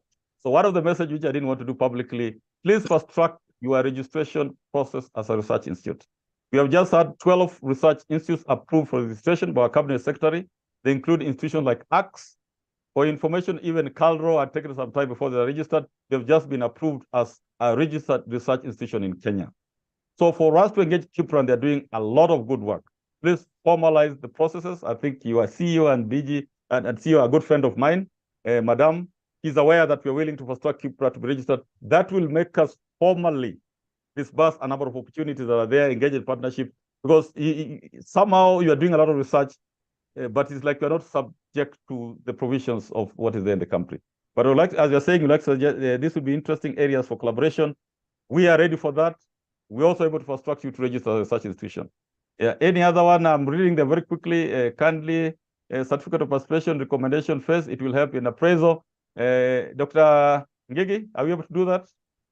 We did that for the multi-sector conference. Are we able to do that so that we always have this? Of course, when you're going to go into modules, because this certificate will be just saying you have participated.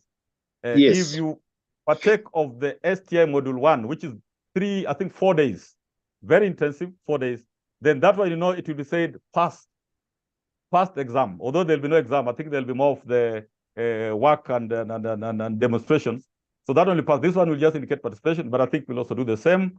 Institutions like the Sugar Research Institute, where funding was cut due to removal of sugar development levy, needs to be revamped. Facilities are lying idle, yet the sugar industry. I totally support.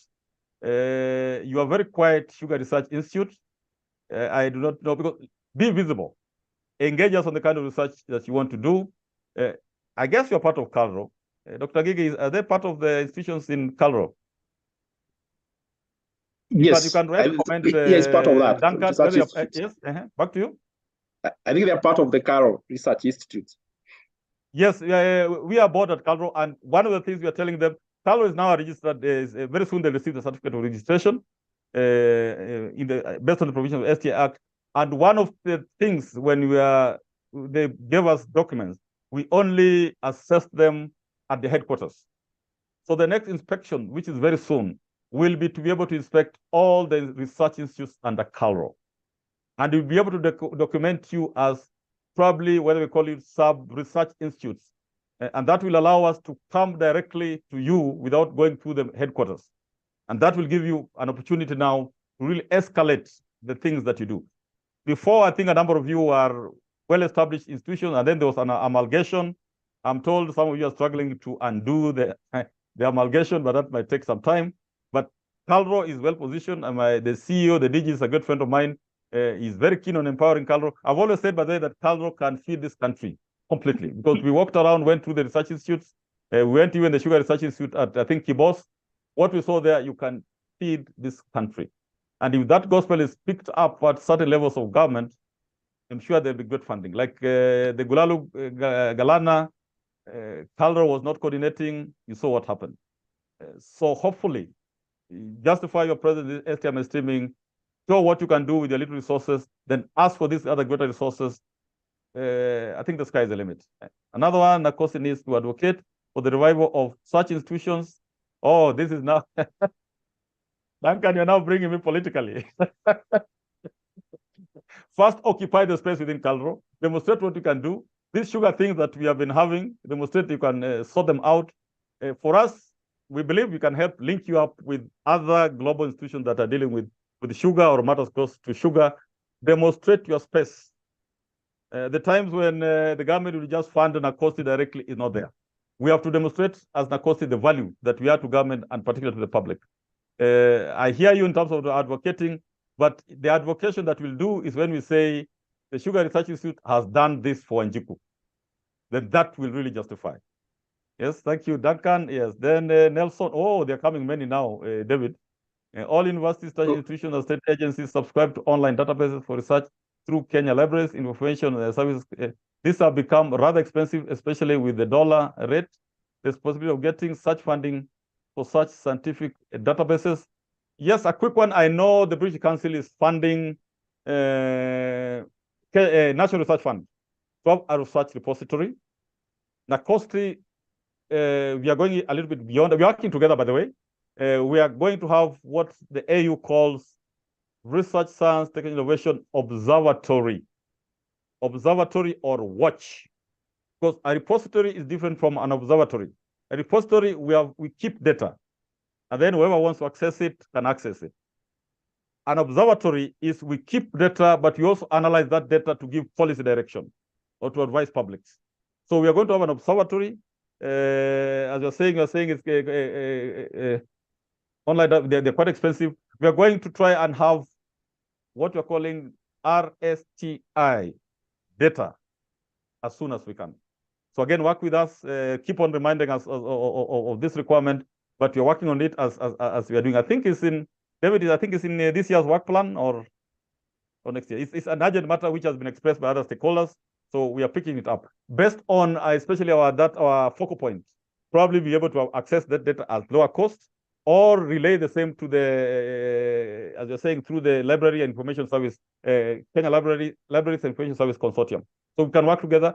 We strongly believe there's no need of duplicating roles. We found another agency is already doing it. We'd rather support them to do what they do best. So if they can have even a section under that, which is called RSTI section, we're very happy. If not, we can have it, because even if they have it, we can still have an URL in our website linking us to that one. But matters of repositories are becoming very important. Somebody has said, Martin Juki, the issue on setting up an IPMO, how shall we go about it? One of my colleagues will come, I think, Kalera. Kalera is there, or has this been given, David? Yes. I think this is yet to come. Actually, yeah, we have him here. The next presentation will really directly answer that. Yes, the next presentation is on this one. This is a very important office, by the way. And the purpose of this office is that any research done in your institution, there'll be a policy guidance from the office of the CEO or from whichever office, which will require anybody undertaking research to pass through the IPMO office. What we are requesting, the IPM office should not take more than 2 weeks, where you check, you scan, and tell them this part of your research findings, this is going to be patented, we are going to assist you, do not publish. This one you can go ahead and publish. It should only take, because the whole thing will fall apart if things are sent to IPM office and they take a month or a year. Because research is good when it is live. When you found your outcomes and you want to publish in an international journal, in a well-recognized journal, then you need to be, when it's hot, it needs to be published. So we are requesting just 2 weeks that IPM office sits. It gets experts. You don't have to do it internally. Get experts from whatever, universities, research institutes. They check and say, this is of national interest. This cannot go out. This needs to be patented. Because there are certain researches which, even if they're not patented, are not supposed to go out. Like if you just research on one of the communities in Kenya, and you're trying to write their characters, how they behave, how they do ABCD, you know, that is of national interest. That's a national security issue. You may not be allowed to start writing about one of our 43 or 45 tribes, trying to characterize them, because even ethically is not right. So if you did that kind of research, somebody will say, this one, keep it to yourself.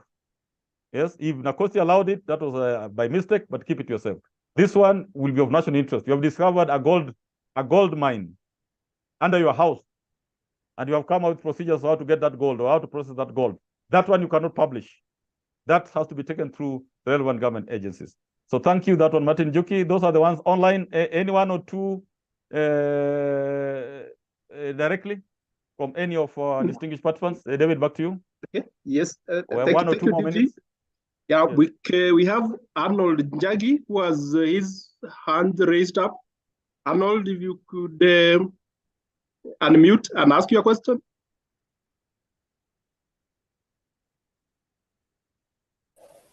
Or Anne, your hand was up, and you can have an opportunity.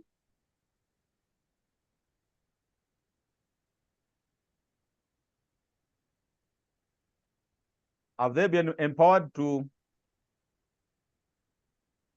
Are they empowered to speak online? Duncan, your hand is up. You've been empowered. You can have one for Director General.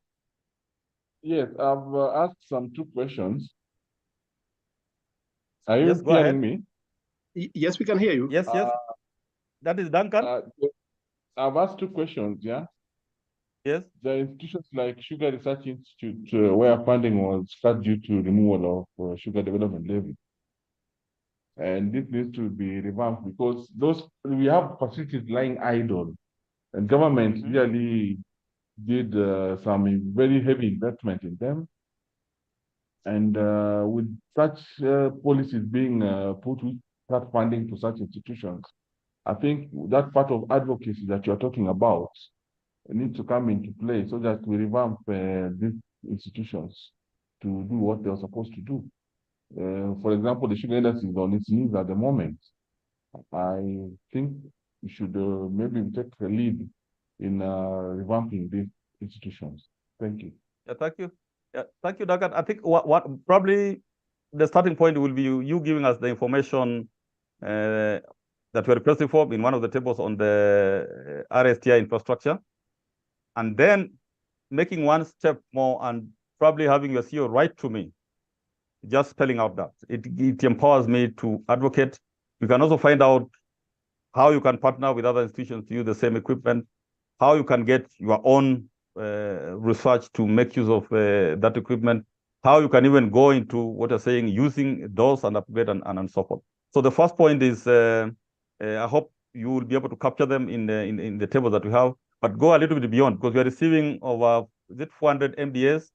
So it might take us time to go through and pick up. You can have your CEO write directly with the same kind of request that we are requesting for special consideration on that. And that applies, I think, to all the institutions that feel you have something where you feel NACOSTI can intervene and can be of help or advocate for you. Thank you. Last one, David. Yes, I think the last one we have Juliana Stevens. If you can yes, let's have that, the last ask one. the last one. Last one, we now release the Director General.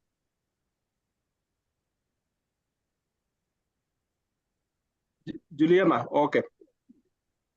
Lower the hand. I think, DG, we have really done justice to those issues, and thank you so much for your insight and your comment and the guidance around that to really help. We can, I think we can now allow you to dash to the other commitments. Okay, but thank you so much for the time. Yeah, thank you, David. I'll be on and off. I think I'm just jumping to another meeting, but I enjoy this kind of sessions, so I might be on and off. So distinguished participants, allow me just to thank you once more for sparing the time to be with us. We have a special request on some urgent data which we need on behalf of Kenya. I hope, David, you'll circulate to them. Yes. We had planned for our staff, we're going to put it like a simple questionnaire online, but we're yet to do that. Maybe we'll do that by tomorrow. But in the meantime, we just send you the raw questionnaire online. And David, will you be able to send to all of them? Yes, I will share, because we have the database for the focal persons. I will circulate it to all the focal persons. This is just a small portion which we urgently need so that we can provide that data to World Intellectual Property Organization by next week. So give us that data by Friday. Visit your finance officer if need be, visit your HR officer, but get the authority of the CEO. Get the authority of the CEO. So ordinarily, we normally require the CEO to sign. If the CEO can sign, the better. But if you can commit also on behalf of the CEO due to the urgency, we'll be grateful. Otherwise, thank you very much, and God bless. Okay, thank you, Reggie. Distinguished participant, I think at this juncture, we really do want to continue appreciating your presence. We will go into the last presentation for the day, and this will deal with the issues of intellectual property policy in our institution. and exactly to respond to a number of issues that you have asked insofar as the patenting, having the structures, IPMO offices. Together with me is one of my colleagues, Godfrey Karerwa, who will really articulate that for us. And again, because it's also in part of this process as we are promoting our STI matters, this is a very important aspect. So Godfrey, if you are ready, we give you the floor.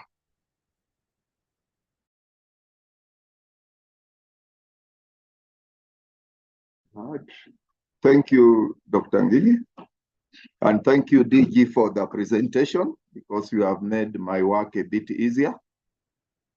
So I'll go straight into developing an institutional intellectual property policy.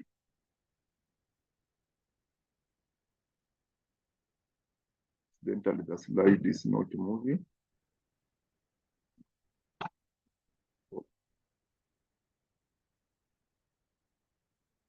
Okay.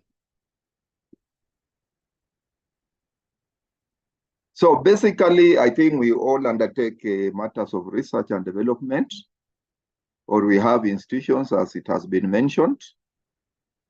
We also have our middle-level institutions, which are coming up with inventions and innovations. And the challenge is to get these products to the market. And there's the concept of the valley of death, which means that for you to move from the laboratory or the workshop to the market, you actually require quite a number of things. And one of the most important things is the intellectual property, which is really an economic tool. So basically, as we look at it, we are looking at it both from the legal and the economic aspect. So when we talk about intellectual property, it is grounded on quite a number of things. We have the treaties, the conventions, and the protocols to which Kenya is party to. As it was mentioned in the DG's presentation, the Constitution of Kenya, we are talking about Article 11 and Article 45. The state commits to protect the intellectual property of the people of Kenya. We have the Industrial Property Act. There was a question about patenting. Under this act, there's the Kenya Industrial Property Institute, which has been established for the matters of patents, industrial designs, utility models, and trademark. And then we have the Copyright Act, which is administered by the Kenya Copyright Board on matters copyright. We have the Science, Technology, and Innovation Act, where NACOST is established. And we have a framework for development of institutional intellectual property policies. Recently, we had the Traditional Knowledge and Cultural Expressions Act, administered under the Department of Culture.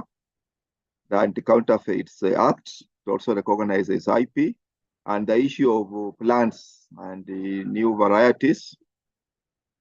These ones are administered by KEFIS, Kenya Plant Health Inspectorate Service. So when we talk about intellectual property, it's more to do with the creations of the mind. We are talking about inventions. We are talking about artistic works. We are talking about design, symbols. And as I've mentioned, we have the policy and regulatory framework. But also, when you are managing or governing intellectual property, you are trying to balance the interests of the innovators or inventors as yourselves, and also the public interest. And that's why most of the protection is for a limited period. But ideally, this system is for us to enhance creativity and innovation. So when we talk about patents, we are looking at three aspects. Whatever that is patentable must be novel. What this means is that it has to be new, not just in this country, but we are looking at it worldwide. So for you to really apply for a patent, you must ask yourself whether your application is new. And then the second consideration is the inventive step. If you are an electrical engineer and we bring all the experts in your area, they must be able to agree that whatever knowledge you have is beyond what is known in that field. And of course, there's the issue of applicability. And of course, from the date of filing, you have 20 years. Of course, there's the maintenance fees and other things for you to really utilize your patent. Then it goes to public domain. That's why I mentioned it's a balance between your rights and the public interest. The assumption is within this period, you would have recouped your investment. Of course, research will cost money. And the assumption is you don't just get a patent and keep it. You have to commercialize. So that within 20 years, you have made your money. And even if it goes to public domain, you have no losses. Of course, the other aspect which we miss out is that when you have a patent, you don't stop improvements. And all those little improvements, you would actually make money out of them, and it will keep you in competition. Those who are old enough, like myself, may remember the issue of the pager, where somebody would send a text, and then you have to look for some telephone to call the office to know the matter. But when the mobile phone arrived, the pager disappeared. So as much as we'll have something protected, make sure you put it into practice. And from the policy point of view, you have to continue investing in further R&D. So these are examples of some of the patents. The paperclip may look very basic, but that was a very serious patent in 1897. Simply because you are trying to put some pieces of paper together without damaging them or piercing holes through them. And it was actually providing a solution.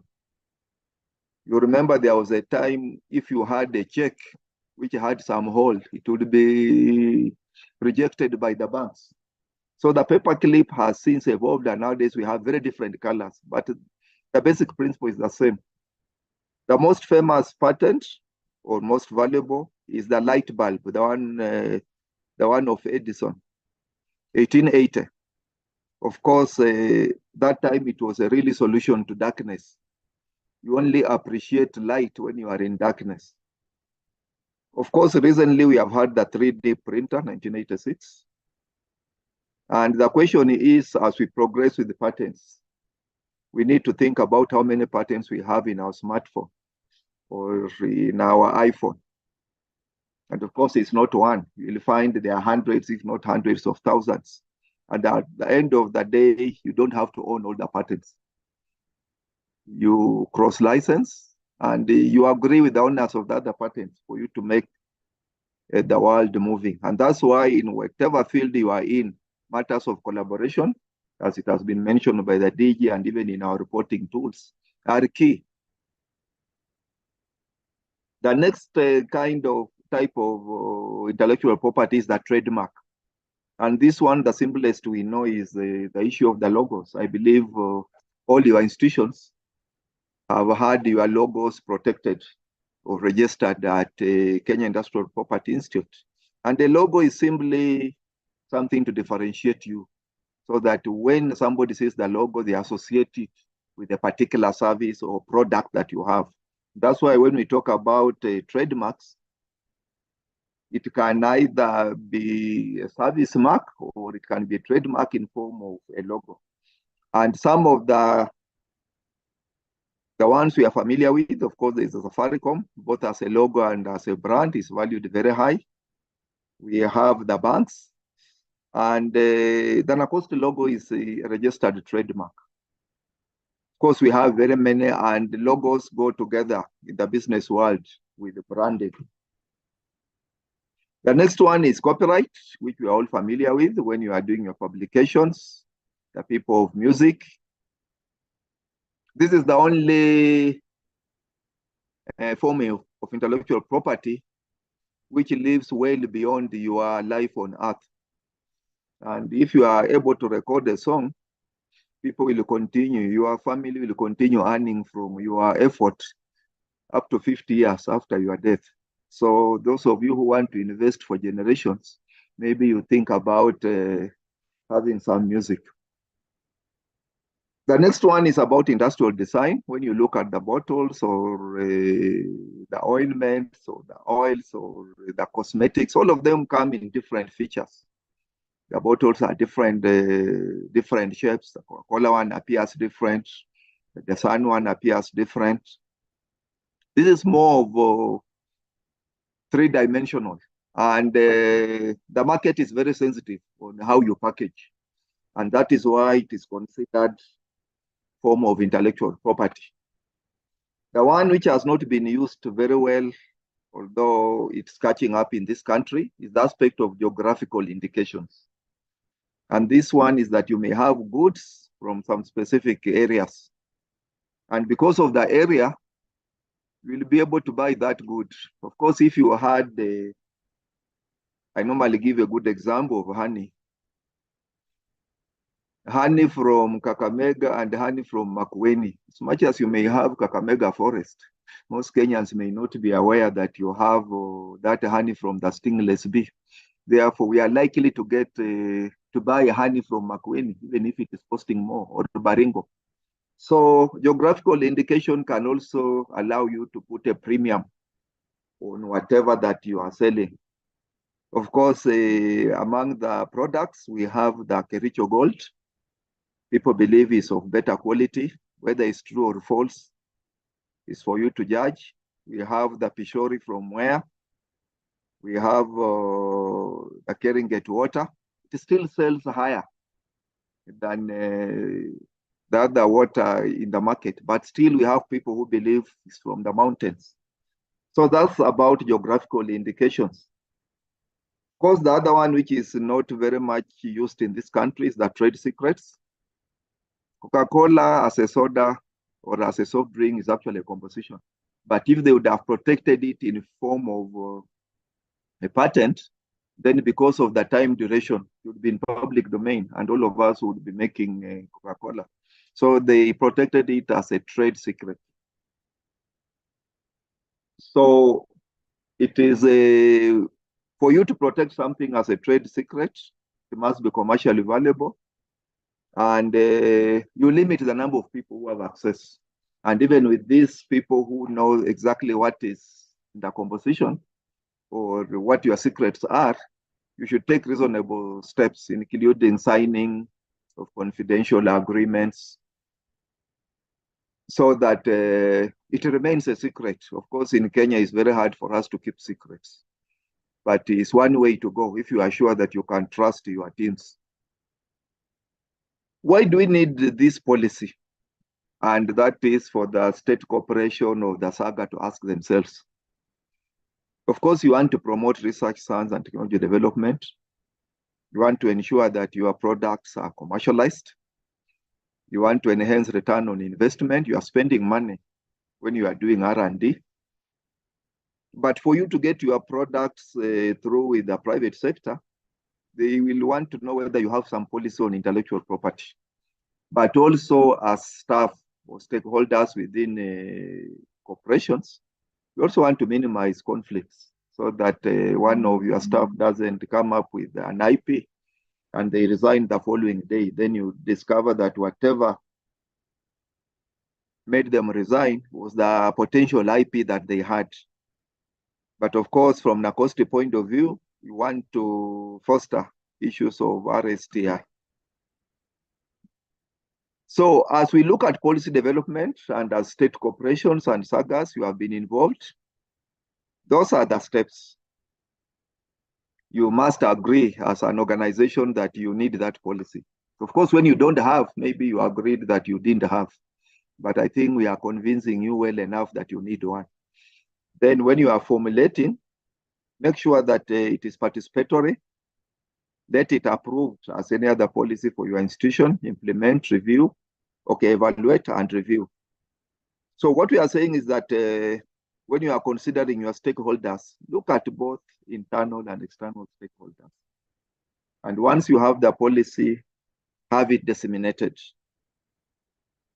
So what we consider a model IP policy has some minimum. These are just the minimums.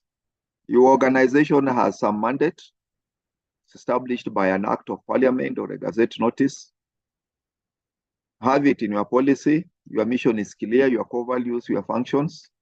But as regards the intellectual property, have the policy statement, have the purpose, have the scope. Is it just about your staff?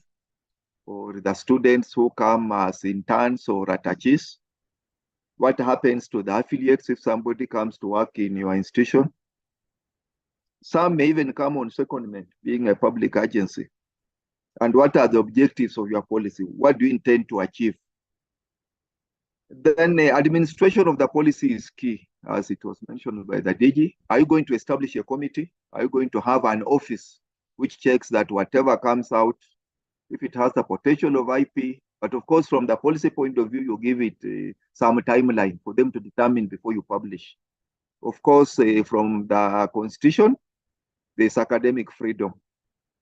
But because you want to benefit from your research or technology development, it's important that they check, because the moment you expose it, then you lose the aspect of protection. And then ownership and rights of use is very key. What happens to the intellectual property created by staff members? The policy must be very clear. What if it is generated by students and affiliates? If you are involved on a collaborative agreement, what happens? So your policy must really come out. And how do you utilize the IP, which is in public domain? So at the end of the day, you must have commercialization strategy. Are you going to license others to do it? Is it inclusive, exclusive, or are you going to sell the IP and forget about it? In the developed world, we have auctions of IP. So that some people, their work is just to generate IP and they sell. You don't want that headache to think about whether your product will fail or succeed in the market. You assign a value to it, of course, either based on your investment or based on comparable products or services, and then you forget about it. Or are you going to have a joint venture? Of course, you may still have a combination as part of your commercialization strategy. When you have research contracts or you want to develop a technology, how are your agreements? These are policy matters. And which legislation are you using? Of course, this is Kenya and all the governing laws. Because the moment you break any law, you go against any statute, then you are in trouble. Therefore, the policy must be very clear that as you engage others in research contracts or agreements, you are abiding with the law. Of course, conflicts of interest are important and conflicts of commitment. Assume it's a conflict of interest. How do you handle it in terms of the policy? And the disputes are normal. You must provide a clear mechanism within the policy so that if there's a dispute, how do you go about it as regards matters of intellectual property? Of course, we have had a few cases, but due to interest of time, we may not be able to share them. So the aspect of traditional knowledge, cultural expressions, genetic resources is important. And we have specific laws. We are talking about the Nagoya Protocol. We are talking about the Environmental Management and Coordination Act, which is under NEMA. We have the aspect of Kenya Wildlife Services when you are accessing parks. And because it's a policy, you must be able to indicate when it is reviewed. What happens with the other policies? You review them within 3 years or 5 years. But of course, you leave that room. In case there are changes in legal framework or there are some emerging issues, you are able to review your policy. And as we come to the end, whatever policy you have must be governed by the laws of the land. And finally, for you to have an effective policy, look at it from the long-term point of view, involve your stakeholders, and then look at your organizational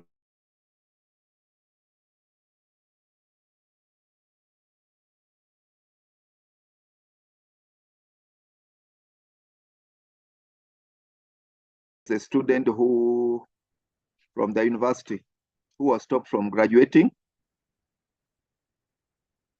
because of aspects of copyright violation. So as much as we talk about it, there is the practical bit of it. And of course, we have had many other cases.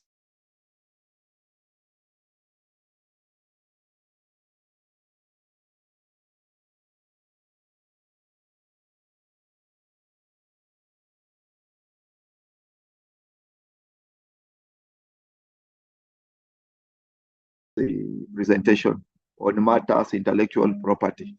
Thank you very much. Okay, thank you so much for that presentation. And I think it has shed some light in terms of some of the follow-up questions we had seen earlier. This is the direction. This is what we're encouraging to go. I think as we are coming to an end of today's session, with participants, you have a few minutes. You could make some follow-ups to Godfrey's presentation. There is one had seen in the morning. I think it was raised in the morning in terms of the requirement for this institutional IP policy. From the performance contract indicator requirement, it is not compulsory, but as we are promoting the RSTI ecosystem, what my colleague has just shared, this is what we are encouraging institutions to have, definitely to promote that the R&D product, creativity, and all that. So something that we really do want institutions to adopt. The model is there for you to guide you. NACOSTI is ready to help you in that journey. So any other issues that perhaps you may wish responded?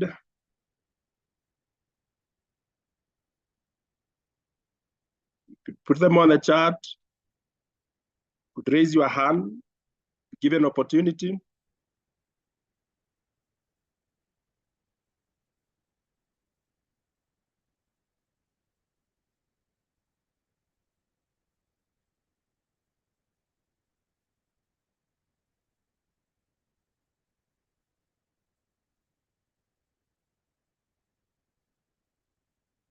Okay, good. Very informative. We will share the material again, as we are saying. These are to facilitate and help you as we move forward with this put an agenda. So we'll share the material. Anybody else with a concern, comments, or suggestion? We're still open for that as well.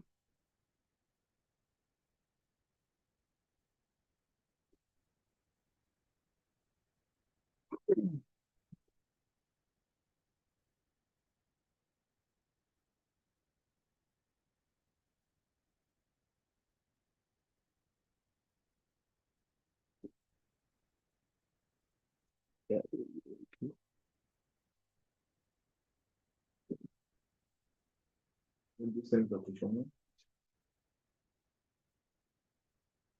Okay, the questionnaire. This I think it's if it refers to what the Director General had just indicated, the questionnaire will send it to all the focal persons, and we have our emails. What is that? The PC at NACOSTI. I think it's an email that you have in your end. It will also be shared on this chat so that all of you would have it. So again, it's something we are really looking forward for your input in populating that questionnaire as we map out our contribution in a global map, and you are the actors. So what you have, it's really important. I think in the absence of any other follow-ups, now one exactly. So thank you so much. I would mind from my end, I will just take this opportunity to really thank each and every one of you representing your various institutions. I think this is a very clear demonstration of where we want to go. Thank you so much for your participation. Let's work together. What we are saying is that our doors are open. Feel free. Let's not be restricted to this online engagement alone. We will be free to be open to receive your comments, your suggestions, and more so the whole journey, the IP policy development, the STI strategy development, all the reporting aspects from the very morning, what we have been talking about, we are open. Just wanted this half-day session to engage each and every one of you. So thank you so much from my end. I want to say thank you again. We will have another opportunity to meet early next year. And from this end, I want to take this opportunity to wish you a Merry Christmas as we go into this first season, and really wish you a very prosperous New Year 2024 as we continue with this national agenda. So thank you so much.